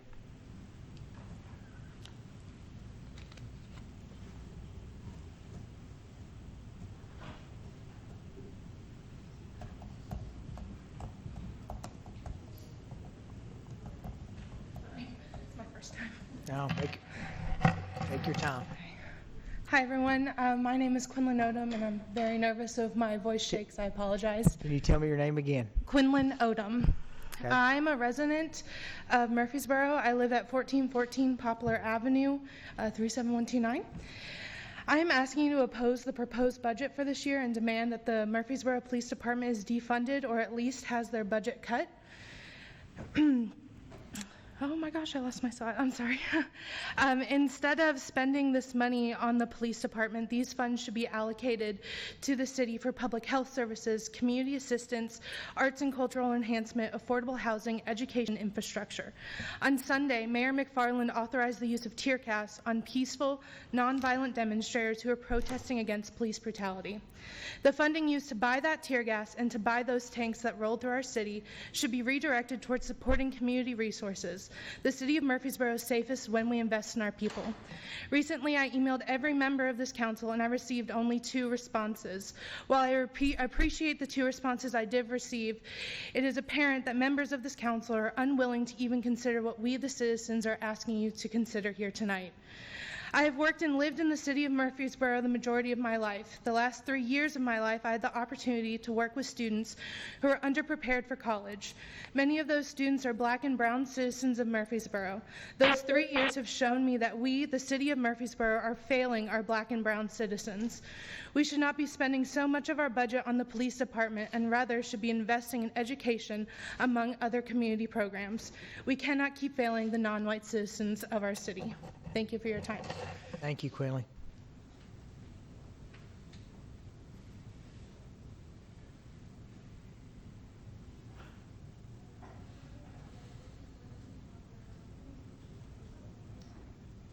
Hello, my name is Victoria Hensley, and I live at 218 West Main Street, apartment 27. I emailed all of you earlier today, and I appreciate the 2 responses that I received, but today I stand before you asking you to oppose the proposed budget for fiscal year 2020-2021 and demand that the Murfreesboro Police Department is defunded. City funds must be redirected towards services we know work to help rather than harm, like public education, affordable housing, and arts and cultural programs. As a history doctoral student at MTSU, I understand the historical context of police brutality. Systemic racism has a long history in America, and it has a long history here in Murfreesboro, where we know of lynchings that have occurred on the courthouse square. We need to work together to root it out, and it can start here today. It is clear from Mayor McFarland's authorization of tear gas at a nonviolent demonstration against police brutality that funding needs to be redirected towards supporting community resources for the actual people of Murfreesboro. Thank you. Thank you, Victoria.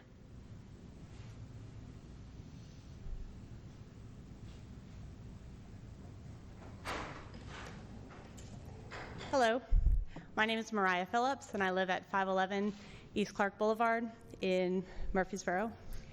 And I want to start actually by sharing a Bible verse. As I know many of you on this committee, as do I, are Christians, and so I wanted to share this with you. Behind and underneath all there is holy, God planted, God tended root. If the primary root of the tree is holy, there's bound to be some holy fruit. But if the tree's branches were pruned and you wild olive shoots were grafted in, if the fact that you are now fed with that rich and holy root gives you no cause to crow over the pruned branches, remember, you aren't feeding the root is feeding you. That's Romans 11, 16 to 18 from the Message.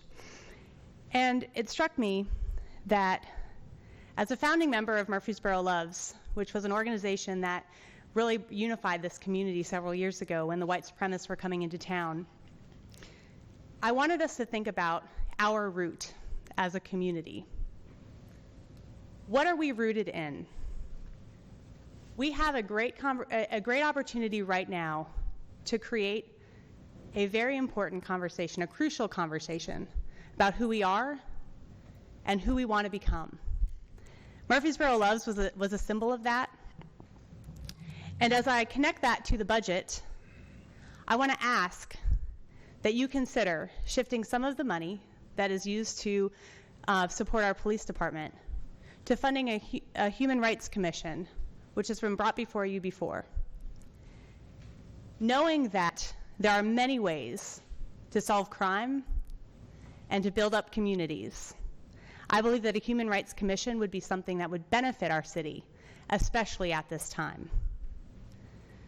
So I implore you, as leaders who I know want our city to move forward peacefully and positively with love for humanity at the root, I ask that you consider funding a Human Rights Commission for our city.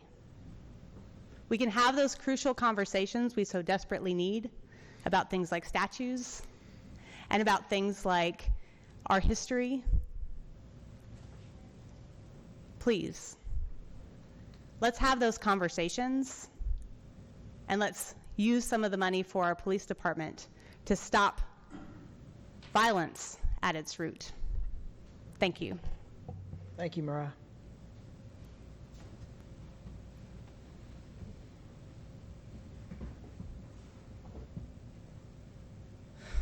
Hello, my name is Hannah Giles. I live at 1322 North Rutherford Boulevard, 37130. I'm here today to oppose the budget for the fiscal year 2020 to 2021. I don't have much to say. I am only here. My job is to amplify the voices of the community that are being oppressed, and they have said so much that I agree with, and everyone before me has said so much that I agree with that is very true, relating to the protests, relating to what is going on in our communities. However, the one thing I have to add is when you defund the police, or when you don't, either way, I ask that you please take into account that we need body cams on our police officers, we need diversity training for our police officers, and we need de-escalation training for our police officers. That is all I have to add. Thank you. Thank you, Hannah.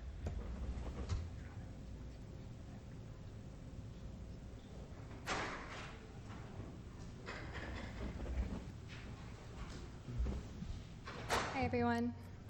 My name is Kelly Fletcher. I'm a resident at 2319 Mayfair Avenue, 371. I'm sorry, tell me your name one more time. I'm sorry about that. I apologize. I tried to get that before. Kelly Fletcher. Kelly, at okay. 2319 Mayfair Avenue in Murfreesboro, Tennessee. So I'm here to ask you guys, as you've probably guessed, to oppose the $35 million that you guys are allocating for the police budget this fiscal year. I'm not going to talk about the protests that happened in Murfreesboro, which was completely peaceful and was met with violence because y'all have heard about it. Instead, I'm going to talk about the 50 states, all 50 states that have been protesting the same issue. We need to change some things.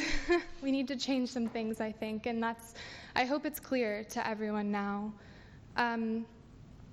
I think that we should allocate these funds to public services and education and health services because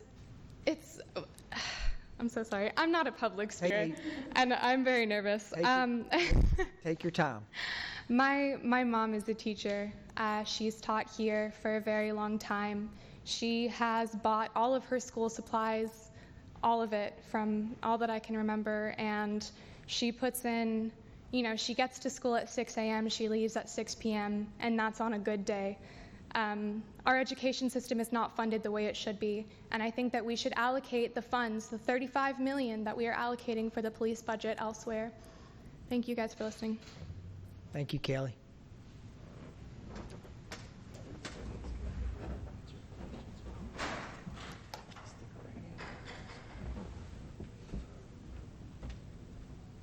Come on up.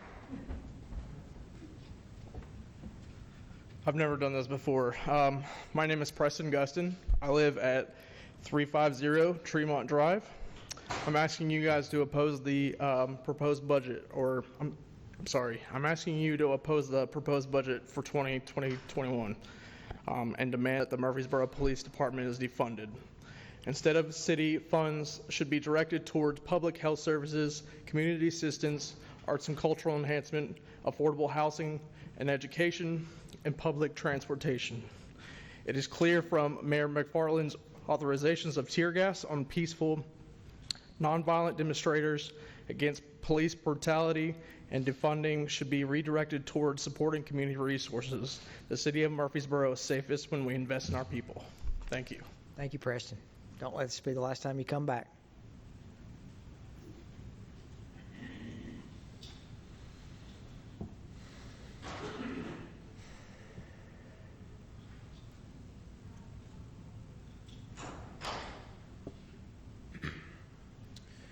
Hello, good evening, Mayor McFarland and council members.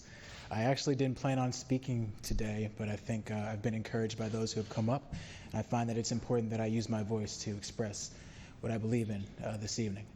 Tell us your name and address. Hey. Nope, no problem. I'm Ryan Pierce. I live at 869 Maricopa Drive, right off of Blackman High School. I have been a longtime resident of this community. I have attended school in this community. I've worked for the city of Murfreesboro, and I've been a very proud resident for a long time of this city as well. Given the events that have transpired, not just on Sunday, but also at large across the country, I think it's apparent to all of us that we need to make steps towards changing how we view law enforcement and how we view dealing with citizens. Regarding the proposed budget for the 2020-2021 year, I'm here, like you probably imagine, to propose what's been suggested. Given COVID-19, given the students that are working remotely, given the small businesses that need support, I find that in order to improve our community and rebuild following a lot of these unfortunate circumstances that have transpired, the budget should be reallocated and redistributed towards areas where Murfreesboro citizens can be supported the most. I would like for that money to go towards education, of course, small business support, because we need to get our economy up and going, as well as public transport, affordable housing, and healthcare as well.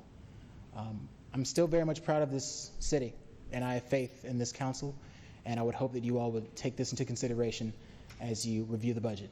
Thank you very much, and please listen to not only myself, but all those who have come up here today. Appreciate it. Thank you, Ryan.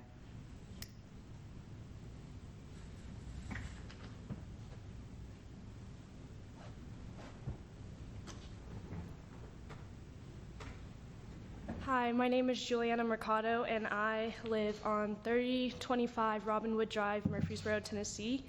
Like Simran, my friend over there, she and I were part of Youth Leadership Rutherford, so we've been to meetings like this, so I feel like I kind of understand how this should all work.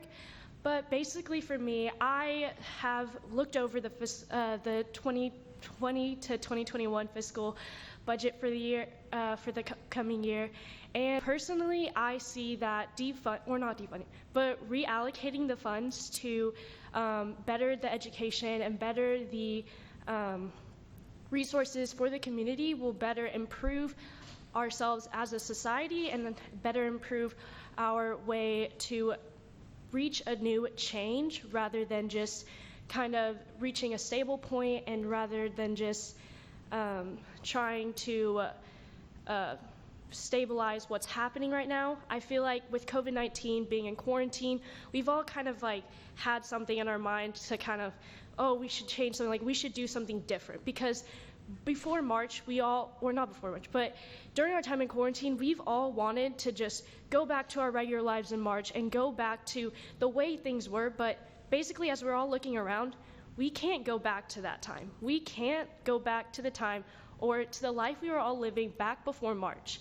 There's change that needs to be taken because we've recognized that there's flaws in everything. There's flaws in police department, there's flaws in us as a community, but I feel like focusing on these flaws in community resources such as with homelessness, journey home, education, Read to Succeed, being able to understand what's going on in the news, what's going on in laws and everything will better prepare us for the future and better prepare us for a change for the better of Murfreesboro. I love Murfreesboro. Murfreesboro is a great city, but if we want to continue sharing this love of a community and of a city, we need to share this beauty of education and bettering our knowledge and sharing what's great about Murfreesboro and sharing what we can do to better, as in decreasing violence, decreasing systematic racism. We need to do better, and I think with reallocating funds will help us to do better. Thank you. Thank you, Julia.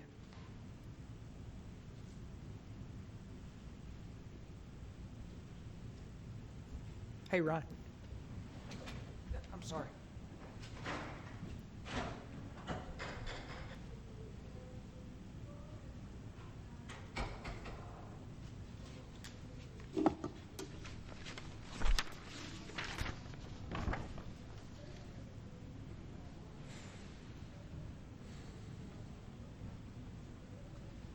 Sorry.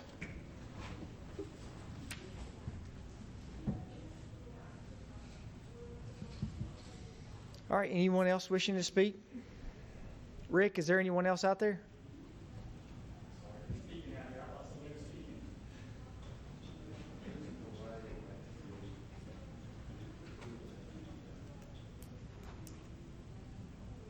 I want to make sure anyone who wants to speak has got the opportunity to speak. No one else? Anyone else inside the council chambers? Okay.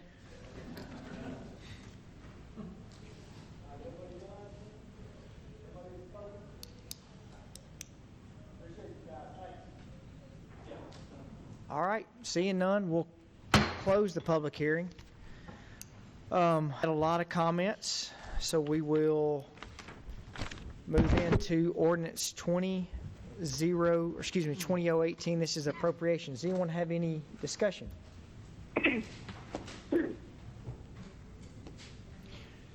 I have a question. Was anyone on the council present on Sunday that can shed some light on what actually happened? You want to? Yeah, You want me to start? Yeah, I mean, Madeline, I was, and I think maybe we'll just take turns here, and there are a couple things that I'll share that I think might, maybe help, maybe not, I don't know, but I'll give you my perspective on it. I was present and watching, and what I can tell you is that it definitely was helpful to see everything that happened and to be aware of what was happening kind of in real time, because you really got a sense of really where there were safety issues and where there were issues going on. It's really kind of hard to explain. I mean, we just heard from a lot of people, and to try to explain it, what I might do is try to give you some examples of some things that I would that I think would be hard to understand unless you were sitting there watching and listening to all this transpire. And one of the things I'll tell you is that, first and foremost, we absolutely tried, to me, everything we could to make sure that as long as everything was peaceful, there were no problems. And we've heard a lot of people, we've read a lot of emails for the last 24 to 36 hours that have talked about it being completely peaceful and nonviolent. And here's what I'll tell you I saw at the intersection of Middle Tennessee Boulevard and East Main Street. And what happened was a group of about 40 or 50, let's call it 40 people, I didn't count them, but it's somewhere in the neighborhood of 40 people. We're walking down Main Street. We had asked them not to go into the major thoroughfare of Middle Tennessee Boulevard, and while traffic was flowing, they just walked straight out into the intersection while there was a green light on Middle Tennessee Boulevard. And this is one of those perspectives you don't really get unless you were present at the time, but literally in the room where I was sitting, there were probably 10 or 15 people at least. And when that group of people walked out in that intersection, a car ran straight through it. I mean, just right through the intersection. It was so scary that literally everybody in the room went, "Oh!" and covered your eyes. You thought somebody was getting ready to get run over. I'm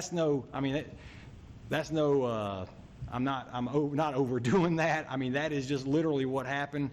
It was not safe. There were cars jumping the curb. There were cars doing burnouts while people were sat down right in front of them.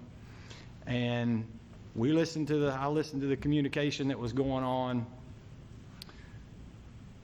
The police went and asked them to move out of the intersection, said they were going to give them 2 or 3 minutes, waited 2 or 3 minutes. When they went back to ask them to leave, somebody threw a brick through the window of a police vehicle. If you think that's nonviolent, I got a big difference of opinion with you. At that time, that's when it escalated. The police used what they used to get the people out of the intersection and to cut it out at that point. This is a very important point to a lot of the points that were made tonight. And so what I'll tell you is, watching it in real time, another thing that and this will be the last example I tell you about, but I watch the response as all this is happening, and we get a tweet comes across that says, "Tonight," this is towards us, okay? This says, "Tonight's the night, comrades. We're going to go take back what's ours. We're going to go into the residential neighborhoods and take back what's ours." If you think we shouldn't be protecting our residential neighborhoods from people who are talking about going and taking stuff from our residences, we got a big difference of opinion, okay? So the assertion that this was completely non-violent and everybody was peaceful and holding hands and singing Kumbaya or whatever song you want to sing is wrong. And look, we can argue over what should or shouldn't be done sometimes, but the fact is, it's wrong. And when you throw a brick through somebody's window with somebody sitting in the car, police or not police, it's not nonviolent. So some people still may have some idea of defunding the police department or whatever. I mean, we got some thinking to do. We all got some thinking to do about a lot of this stuff. And I think a lot of us have already been thinking about a lot of this stuff over the last 8 to 10 days, and we'll continue to. But for right now, I'm not going to support defunding the police department. I'm happy to look at other options as far as some of the other things that people, that we need to do, but I'm not going to defund the police department. We have a heck of a police department and a bunch of people who are dang fine people in this community that are serving this community doing it, and I'm going to support them.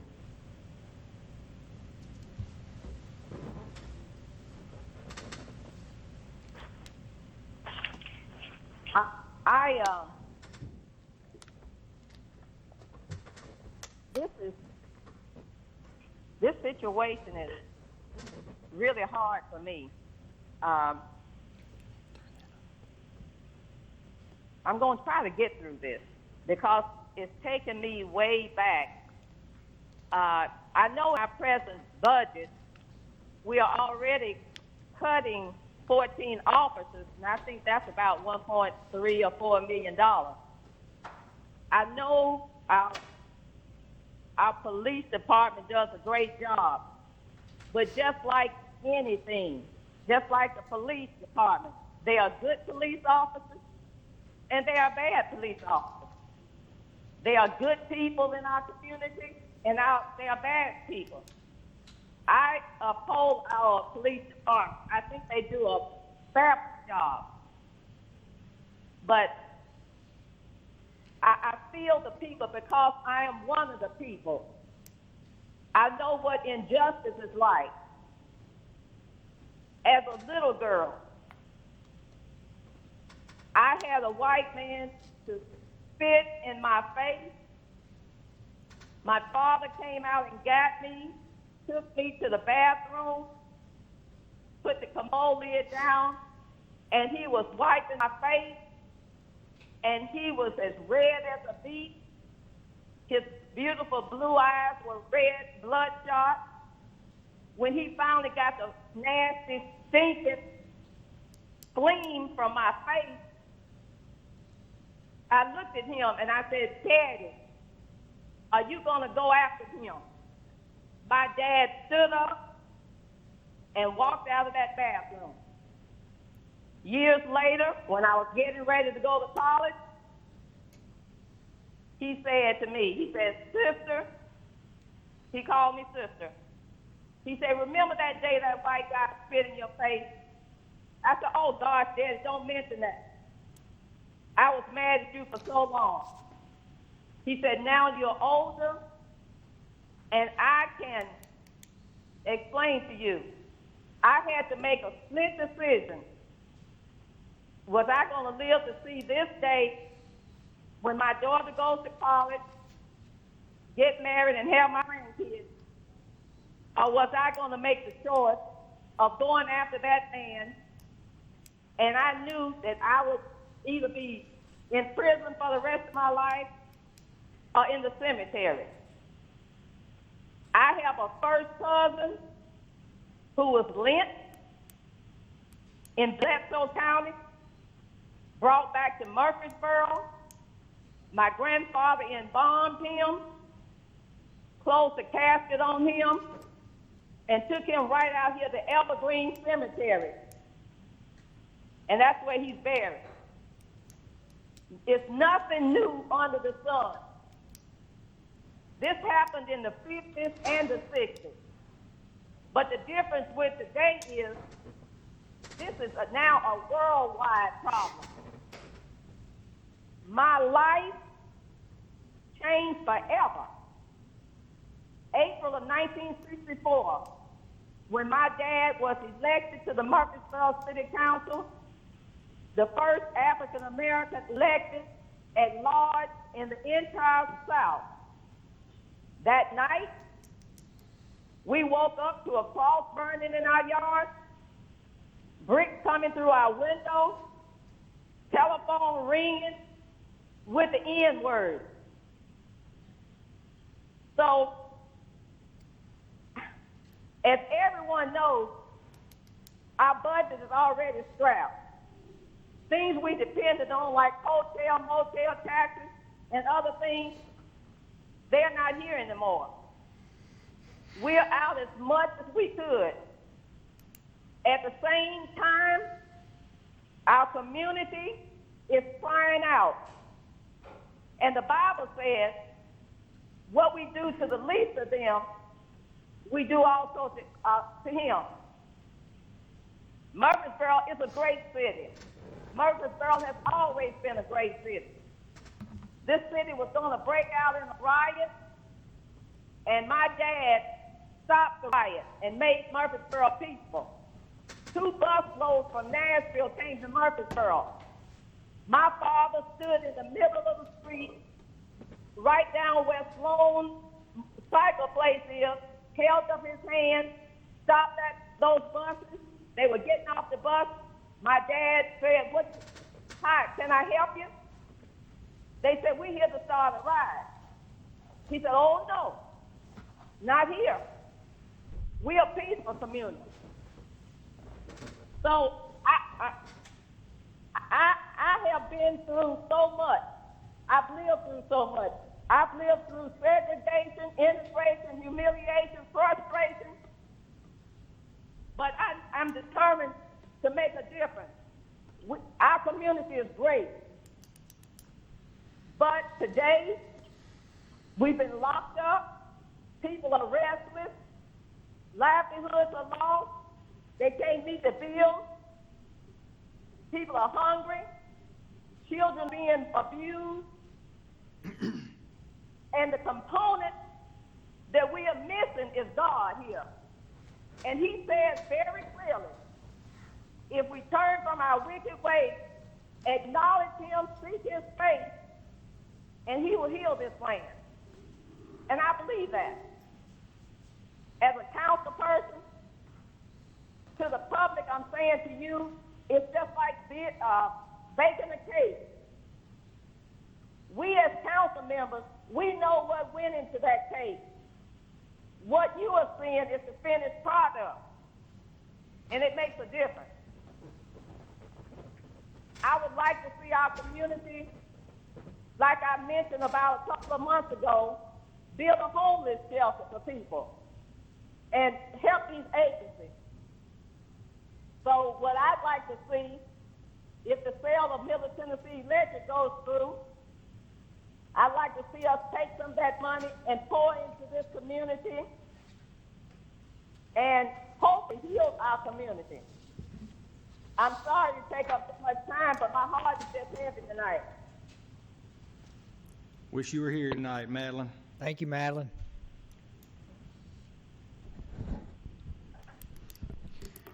Let me ask a couple of questions, because I think first let me applaud and commend all those folks that took the time last couple of days to email us, the council, and express their perspective and their concerns about our community's budget. There was a couple of things. Sometimes either misinformation is out there or not enough information is out there, and I think part of our role is to try to help people become a little bit better informed about the process. We've had a change in how we handle outside agency funding that we've been working on for, 2.5 years or something like that, about 2.5 years. And the outside agency funding, which is a lot of the programs that you've suggested, that was suggested in the emails about directing funds towards social services and different things that happen in our community, the arts and cultural efforts. Angela, could you come up and just give a little brief synopsis as to how that funding was impacted or represented in this budget? Thank you, Mr. Shacklett. I'd be glad to. The strategic partnership transition that you mentioned from outside agencies. It's a 3-year transition. This is considered year 2. A lot of the things in the budget, some of the things not necessarily mentioned tonight, but in emails that I had received earlier and things that I'd seen on social media had referred to some defunding. I think we have made efforts to clear that up. We've worked with a lot of these different agencies with direct relationships and understand that there are different categories. And so because you see it at one place in the budget in the past, it might be in a different place now. Agencies are aligned with the departments that they are most associated with as a part of that review and cooperation. For example, some of the agencies that are aligned with the Parks and Recreation Department, that money is now in that line in the budget, the same with several others. So when people see a zero, it's not that that their funding has changed drastically. I mean, that concerned all of us when we saw zero in some lines. So. Right, that is an accounting measure and not removing the line, but instead putting the zero in there and leaving it in place for transparency.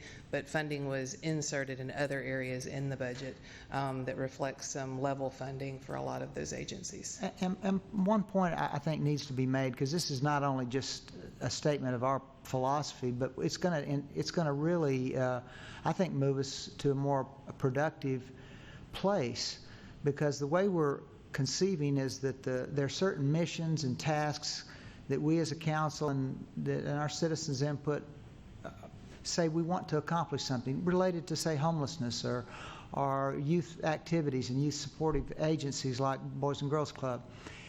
Well, the strategic partnership is not just a dollar figure that we're throwing at it.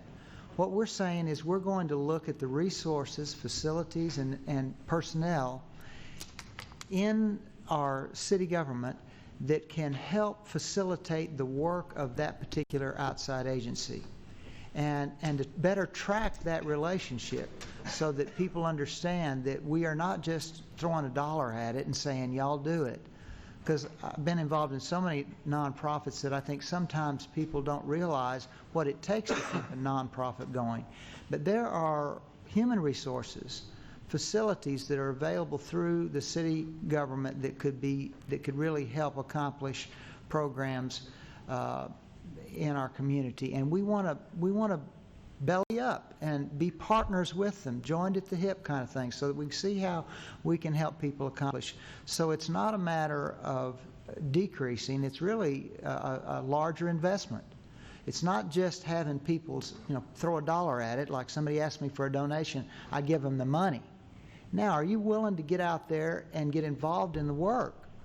And that's what we've really thought from the city standpoint, that it was more important, just as important for us to be a part of the work and not just throw dollars at it. And for as long as I've been on council, that's been a challenge. We've had a list of agencies that we've funded, and here's the figure, and you either get it or you don't get it.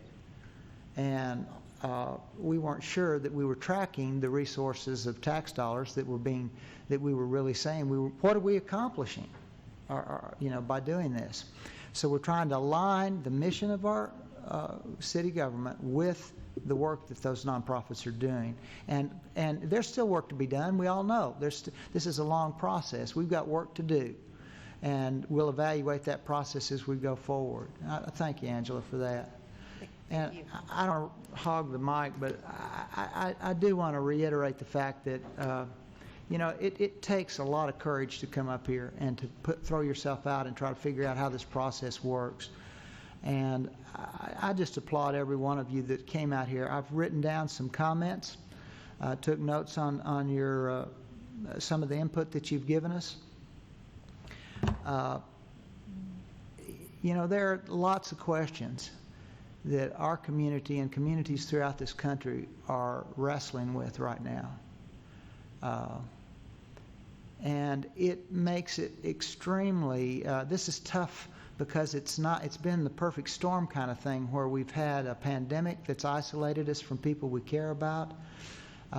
We've had fear of disease. We've had loss of loved ones because of that. And then to compound it, we had an indefensible act done by someone that we had depended upon to protect and to serve us. I can't imagine. We are all disappointed. Police officers are disappointed with what this has happened. And anytime things like this happen in a community, and we've had some tough stuff happen in this community over the course of my life in this community and my service in this community. But the one thing is what Madeline pointed out to me that her parents represented and spoke up for about Murfreesboro that makes this truly a special place. We can choose to focus on the challenges, or we can choose to do something constructive and build relationships that make a difference in our community. I've seen it time and time again. When we know each other and we care each other and we understand each other's heart, we can move not away from each other, but we begin to turn towards each other. And that's a hard thing to do sometimes. But young people, my challenge to you, I've worked with young people all my life, my challenge to you and all of you that showed up tonight and all of the over 100 emails that I got, don't be discouraged about the process. Invest yourself in the process, because we sitting up here and at every level of government need your input, need your perspective, and things can change. Lord, I remember back in the 60s and 70s, Craig, you were around with me. We thought we were going to change the world and everything was going to be just perfect. We're going to solve all the problems. And those old people that were in the generation before me, they just didn't understand. And we were going to walk the streets and we were going to make a difference. Well, look at what we did. We hadn't solved all the problems. There's still a lot out there to solve. You remember that, Kurt? Well, I got that was an age dig. I got the gray hair to prove it, but I just want you not to be discouraged about things, but realize that those people that initiated all of that email, I just want to applaud you and thank you for that. Trying to understand how to word an email to a public official, to come up here and stand in front of a podium with the lights on like they are, it takes courage. And I applaud you for expressing yourself and making an effort, even when it's tough and it's hard, and you don't say everything you want to say the first time you stand there. It will make a difference. But I remember a phrase, and it came to me this afternoon, and I'll leave you with that little phrase. It is better to light a candle than to curse the darkness. Mm-hmm. And each of us make that choice in the relationships that we have, how we face each other, how we deal with each other, regardless of the things that would divide us. We can choose to light a candle, or we can sit back and scream at each other and curse the darkness and why is it like this, or we can invest ourselves in making a difference in our community. And I challenge myself, I challenge everyone on this council, I challenge all of the officials of our community, I challenge our police officers, all those people that deal with each other, and most importantly, our young people and all of our citizens. Seek something that you're passionate about and find a way to serve your community. Don't just talk about it and sit on the sidelines and say, somebody ought to do that. Go do it. Go do something that makes a difference in your community. If you're concerned about young people, go work with young people. There's plenty of opportunities. If you're concerned about making a difference, find some organization that's doing something positive and invest in it. Not just with your money. Don't just throw $1 at it. Invest your heart and your time in it. Because that's how change is going to happen. That's how we're going to be different than we are. And I think we can do it. This community has always set the mark. We've always done things in so many different areas. We've done creative answers to difficult problems. And I think we can do it here too. That's all I had to say. Thank you, Bill. Hey, I will say one thing too quickly, just to kind of wrap up what my thoughts are on this, because since Madeline sort of asked the question, I kind of went into sort of answering the question, and I do want to make sure I'm clear on this, that the group that I was sort of talking about was a group that separated away from the square. And look, for the most part, I want to make clear that most of the day, most of the group was clearly peaceful and nonviolent, but that's not where anything happened. That's where we stood still and let it all happen gladly. So anyway, I just do want to kind of differentiate between the two, that wasn't the group as a whole. It was a group within the group. So anyway, Bill, that was awesome. Thank you. Yeah. So let me say something moving forward. I think the police department did an excellent job the other night, really defending our city, making sure everyone's safe, our constituents could sleep peaceful.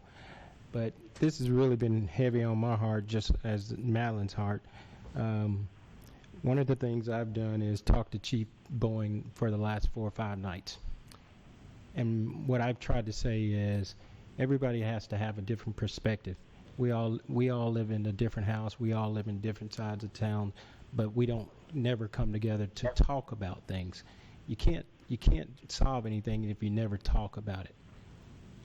Nobody wants to talk about race. Everybody wants to push it to the side. You can't continue to push it to the side.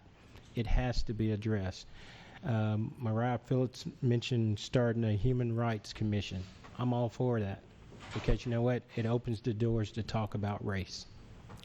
And I'll leave you with this. I've got 3 boys.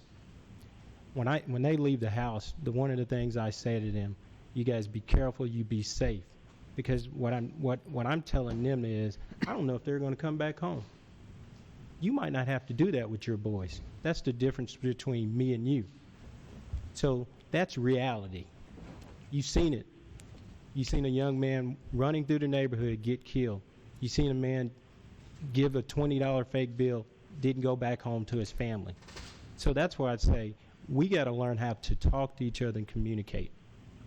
Until we learn how to do those things, the race relation will never be the same. It'll continue to be as it is. So as a council member, I hope we do consider trying to form a human rights commission. I think that's a step in the right direction, and I think that moves us in the right direction and going forward to the future. Appreciate you. Yep. And I'd like to commend the high school kids that got up and spoke tonight. I was very impressed. So, like Bill said, find your passion and get out and vote. Your vote does count. And I just find my strength, find where your strength is. My strength is putting my hand on that door coming into the council chamber, because that same door, my mother, Mary Scales, had her hand on that door. And that's my strength. And we have a great city, and I apologize for not answering all the emails like that, because I planned on just talking to you from my heart tonight.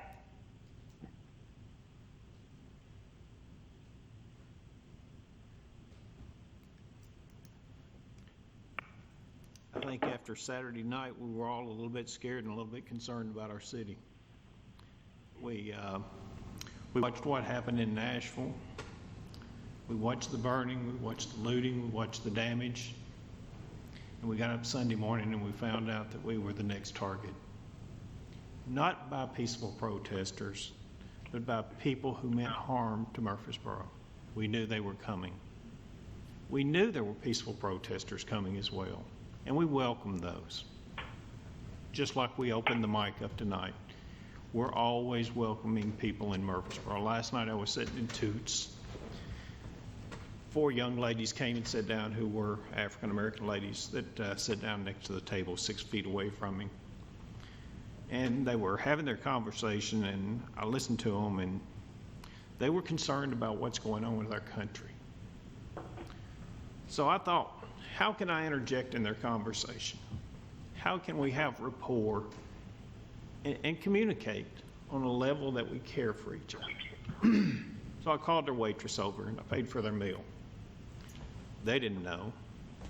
But a few minutes later, I walked over to their table. I said, do y'all live in Murfreesboro? The answer was yes. I said, do you vote? They said, well, we go to college here and we plan to vote. I said, great. I said, do you know who Eddie Smotherman is? No, they'd never heard of him. It didn't surprise me. Other than Richard Baines, I don't think anybody really keeps track with what I say much. But we wound up. I gave them a couple cards and I told them that I'd bought their meal. And as soon as I told them that, they all broke out in tears. We have more in common than we do that differentiates us. We should always remember that. Nobody hates a bad cop worse than a good cop. We've got so many good cops in Murfreesboro. I do police ride-arounds as regularly as I get an opportunity, and I hope I get to do it again before long. The police officers I deal with in Murfreesboro are phenomenal. I'm impressed every time I ride. They're courteous, they're kind, they're polite, they're respectful, and they do their job, and they do it well. They had a challenge Sunday.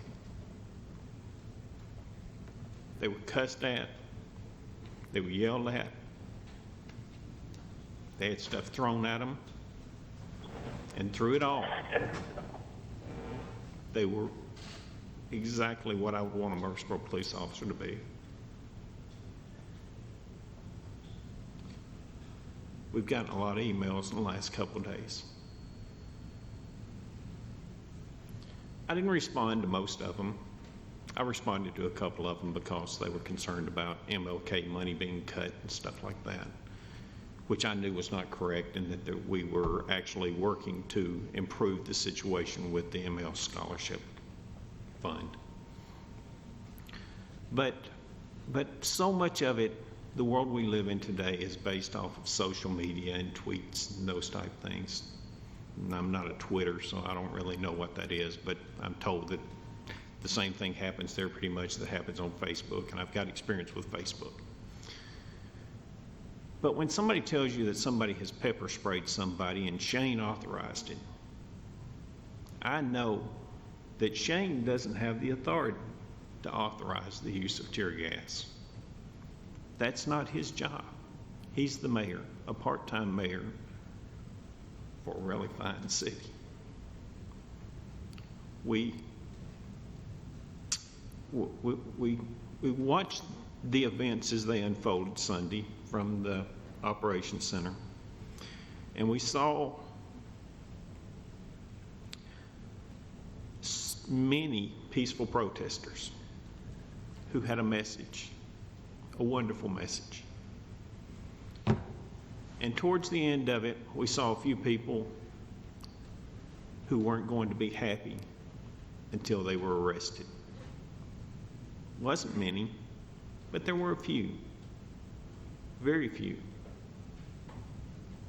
The police told them the curfew is in effect for an hour and a half. Yet they stood on the corner of Church and Vine and sat in the road when they were told, go home. We've got your message. We understand. We've listened to you.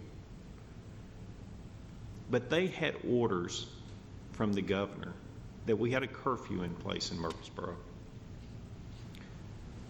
Their job was to enforce what the governor had told them to do, and that was to try and get everybody in our city home safe.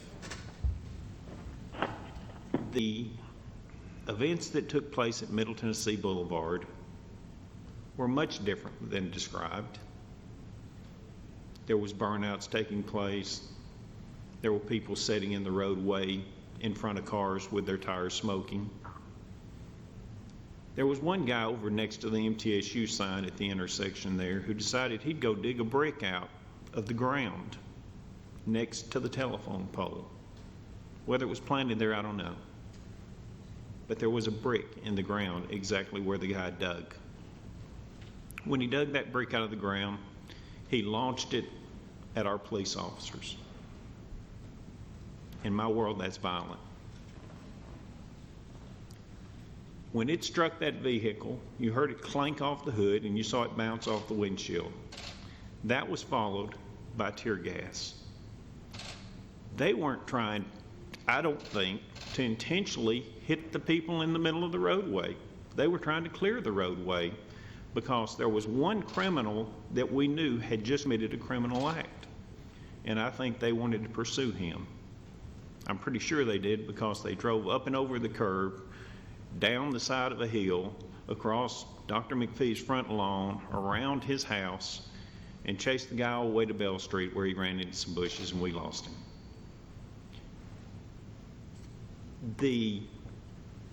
And the important thing wasn't that we caught him. I mean, it'd be great if we did because he committed a crime.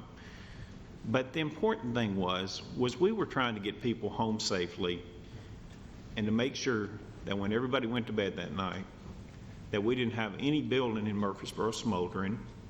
We didn't have a courthouse that was damaged. We didn't have police officers who were injured. They went home to their family. They work just like we do. They've got a job, a tough job. And I'm proud of them. Hey, Katie. Hey, Mayor, this is Ronnie Martin. I'm going to just weigh in and add a few comments. And I know everybody talked about a lot of things that we need to talk about. And I appreciate everybody's comments more than you know, and I'm proud to serve with everyone, and I'm proud to be in Murfreesboro. I think, you know, what's obvious to me is that there are opportunities for us to grow as a community and grow as people. I think that's something that's probably not going to ever change, but I did want to add, I was downtown from about 10 in the morning until about 6 at night. And I basically stayed most of the day on the square. And so I had an opportunity to, you know, talk to a lot of people on the square, and I helped board up storefronts and was there listening to people. And I watched our police officers on the square, you know, be ridiculed and be cursed and all those sorts of things. And, you know, it's hard. It's a really, really hard situation to sit idle and watch that and to think a lot of those people that were there protecting the right for folks to protest, you know, had done nothing wrong or nothing to deserve some of the treatment that they were getting. And there's such a swell of frustration and anxiety and pain that I think is kind of flowing through our nation. It's really hard to see some of our police officers, you know, pay the price for that, but that comes with the job, and I think many of them know that, just like all of us in the roles that we play. But I do want to emphasize that I don't think anybody wants, as we're talking about specifically from a budget standpoint, you know, somebody mentioned not using all of the funding, the budget allocation for the police department. One thing I think is really important about that we need to talk about is that part of that is because of the standard that we in Murfreesboro put on finding the right police officer to serve. And I'm not going to say all of our police officers are perfect, because we know that's not the truth, because they're human beings, just like none of us are perfect. But I do know that it is really a priority to us to have good people in those roles that share similar values to what we have as a community. And I believe very wholeheartedly that we try to do that while we work through all of the limitations we have as human beings to grow and get better together. And so, you know, I want to say I was not a witness to the events that happened close to MTSU, but there was an opportunity for us to come together on the square and talk about lots of issues in a very positive way, and I saw lots of that happen. And I'm proud of the folks in the community. I don't think it is. I don't think it feels any better for the people and the owners of the businesses and the citizens of Murfreesboro to fear being in their homes and to fear protests and protests potentially running out and causing damage and those types of things. That doesn't feel good to anybody. And I don't think any of us want a community like that. But my point is, I think we get there by lifting each other up and encouraging each other. Many council members have made this point already, but by opening the dialogue and discussion of how we get there together, we're not going to get there tearing each other apart and tearing each other down. And so I appreciate the folks that came tonight. I appreciate the constructive criticism and where we can grow and get better. And I'm proud of our council, and I'm proud of all those that participated to try to organize a very constructive and safe place for people to come and be heard this weekend.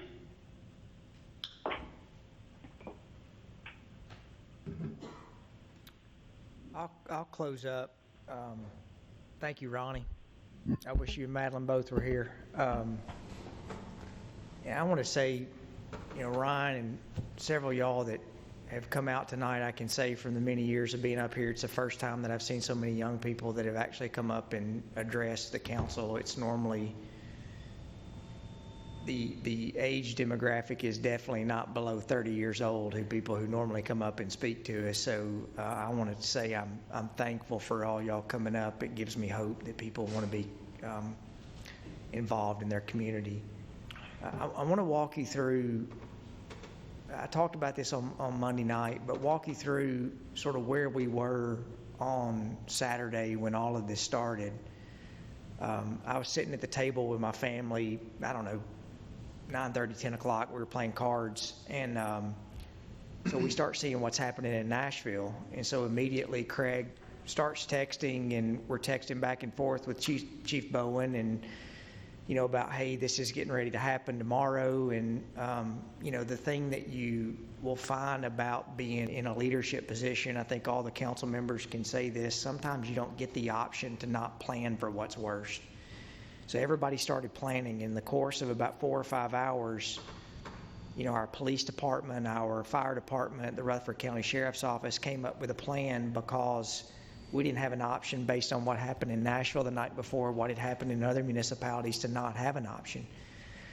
So that's what everyone did, and I think the thing I hope y'all realize, if something had gone the other direction, we would have people who would be sitting here who would be questioning us, saying, why didn't y'all do something different?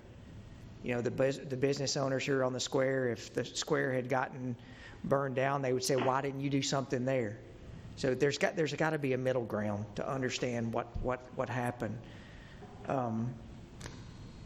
We did everything we possibly could, and what's funny is I was sitting here in 2018 when the White Lives Rally came, and so this is not about me. I mean, we sign up for this, so everything that I've been called on social media, all the things that have come across, we sign up for it.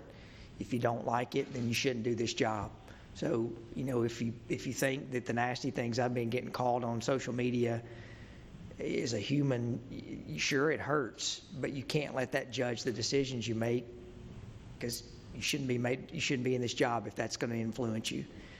But in 2018, the white supremacists were calling me every word in the world because I was saying that Murfreesboro was a diverse community. And now the exact opposite happens because we protect our community, and now the exact same group that 2 years ago was saying we were the example now says that you're not the example. So, I understand what everyone's saying and the times that we are, but I still choose to believe that no matter what happened on Saturday, Murfreesboro is a good community. And the things that have happened in Minneapolis, the things that have happened in Minnesota, the things that have happened in California, one of the reasons that you don't see those because at the root of this community, people have good hearts. We can disagree in how things happen, but there's sometimes that we don't have the options. It's not as easy as the keyboard warriors on social media think, that it's just so easy to be able to do this. It's not. So, in part of us being leaders, we take the good with the bad. And, you know, sometimes there's things that happen that we don't have control over, and we get way more blame than what we deserve. But there's also a lot of times that we sit up here that we get way more credit than we deserve for things that happen. So, and as leaders, you're not going to see us step out and take all the credit and then not take the blame. So, you know, I'm a big guy and I can handle that. But I think there's a few things that everyone, you're forgetting that I want to point out. When we talk about investing money in education, we've got one of the top school systems in the state. We have invested money in Black Fox. This council has. We've invested money in Hobgood rebuilding. We've invested money in Bradley Academy. We've redone Patterson Park. We've got Mercury Boulevard that's being redone with all new sidewalks in that area. We've redone Broad Street. We have police precincts downtown to make sure that we can not just, when community policing was a word, we were doing that 20 years ago. Community policing was here. So when we talk about funding education, we really need as a community to look at what we've spent. The Community Technology Center that this council went through 4 years ago that was built almost $5 million in the Hobgood community to make sure that people who didn't have computer access had computer access. Those are things that this council has done. So I think what overall has happened, and this is probably not the most political thing to be able to say, but there are so many agendas that happen right now that no one trusts the information that comes out. I'll give you a great example. There's been men and women at City Hall who have gotten together to pray at 11:45 for almost 2.5 months since the COVID virus started. Nobody's publicized it. Nobody's said a word. We've not said for political gain, hey, we're getting together for almost 3 months to pray. Everybody just got together to do it. So yesterday, we're there praying. It's not something we publicize. Men and women, police officers, firefighters get together to pray for our community. Protesters show up yesterday. Great, that's their right. It's the first time that I've ever had someone in the media that came to me and called me afterwards and said, Shane, I'm so sorry, I'm not reporting on that because that was a gimmick. That was an agenda that someone else had that had nothing to do with what was happening in our community. It was just people getting together to pray. So I would say that moving forward, we all have to put agendas to the side and say what's best for the community. That was one of the things that we prayed yesterday. Anyone who has got an agenda that's outside of what should be best for our community, I hope it's silenced. And I want to say this to the people who are criticizing about what happened on Sunday. There are bad people who are here in this community that came from outside. Whether you want to believe it or not, if you want to think that we were making it up, there were bad people who were here in this community who meant to do harm. Period. The intel was there. The people were there. We saw it. And so if you think that we have the option to be able to determine who's going to do good and who's not going to do good, we didn't have that option. So that's why the peaceful protest was absolutely great around the square from 3 to 6. I was at the police department when the people walked over there and that were looking at, we had 20 police officers standing side by side, African American police officers, Asian police officers, Hispanic police officers. We had men and women, and some of the people that were on the line were telling them, F the police, kill the police. And let me tell you, if I'm standing there and somebody is telling me that they want to kill me, our people stood there and did nothing. They let people say whatever they wanted to. So if you tell me that I'm not going to support the men and women that are standing there with people telling that they should kill them, you're wrong. Elect somebody else. Why would you want a leader who's not going to support their people? So there's nothing that was peaceful about that. So the people who are putting this narrative out there that it was a peaceful protest, telling somebody you're going to kill them is not peaceful. And those officers who were there had nothing to do what happened in Minnesota. They didn't. They're good people. If you ask them, they would tell you that those police officers should be put under the jail. They give them a bad name. So you don't know the whole story on what's happened. And if you're getting all your information off social media, I'll take the blame. But it's not our men and women of our police department who made the mistakes. So moving forward, I am committed in this community to do what we've done. If there's ways that we can do better, we're all as a council going to do that. We're all as a community going to do that. But we have to be able to do it together, and we have to put our agendas to the side to be able to do it. Defunding the police department is not the right thing to do. And when you say that we need to put money back into social programs in our city, go look at our budget, look at our education system, look at the things that we do already that are in place. Study that budget. So, and the last thing I want to say, you know, we're all going to be judged by how decisions we make, but I guarantee you that the men and women who sit here, Bill, who coaches all his little league players, Rick, who's got a fine kid at Alabama and a good soccer player, that he set that example. You've got Kurt with 3 kids that are fine kids. You got Eddie with Chase, that great kid. Look, we are going to set our example. And when I put my head on my pillow at night, I'm going to set the example for I set with my family. And I see how my boys treat others that don't look like them, others that they are on teams with. And so I know in my heart, it doesn't matter what you put about me on social media. I know what we're teaching our kids and what we're teaching our community to do. And as long as we as a council continue to do that, we're going to be heading in the right direction. So that's all I got to say. We've got resolution 20R, we've got ordinance 20-018 fiscal year 21 for appropriations. Do we have a motion? Move for approval. Second. Ms. Wright, please call the roll. Vice Mayor Skels Harris.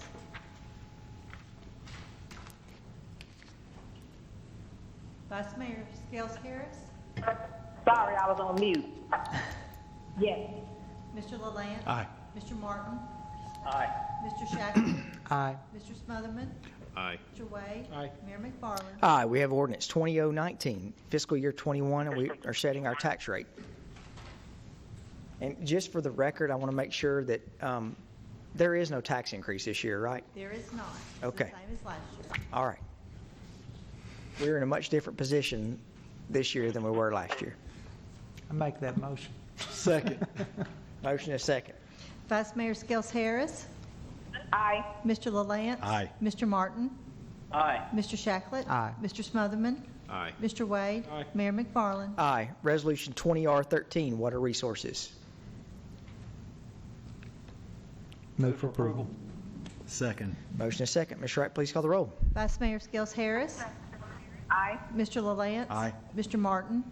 Aye. Mr. Shacklet. Aye. Mr. Smotherman. Aye. Mr. Wade. Aye. Mayor McFarland. Aye. Resolution 20R14, this is the budget for stormwater utility management. Second. Move for approval. We got a lot of motions. You just Vice check Mayor- whoever you think did it. Vice Mayor Skels Harris. Aye. Mr. LaLance. Aye. Mr. Martin. Aye. Mr. Shacklet. Aye. Mr. Smotherman. Aye. Mr. Wade. Aye. Mayor McFarland. Aye. Resolution 20R15, city schools. I move for approval, but I want to recognize somebody. Absolutely. You beat me to it, Bill. Okay, our new interim superintendent, Ralph Ringstaff, is with us. Ralph, congratulations on your appointment as our interim. I know you'll do a great job. And know we're all thinking about you and willing to help you in any way possible. And thank you for giving us a little time, and I move for approval. Second. Motion is second. Ralph Krapp. Glad you're here. Vice Mayor Skels Harris. Aye. Mr. LaLance. Aye. Mr. Martin. Aye. Mr. Shacklet? Aye. Mr. Smotherman? Aye. Mr. Wade? Aye. Mayor McFarland? And I think it'd be appropriate to say, I think Ralph would agree with this. Ralph is here on behalf of City Schools presenting the budget, but this is Dr. Gilbert's budget. She's the one who prepared this, and she's going to be sorely missed. So, thank you. All right, we have the Resolution 20R16, the Evergreen Cemetery budget. Move for approval. I've been dying to second that one.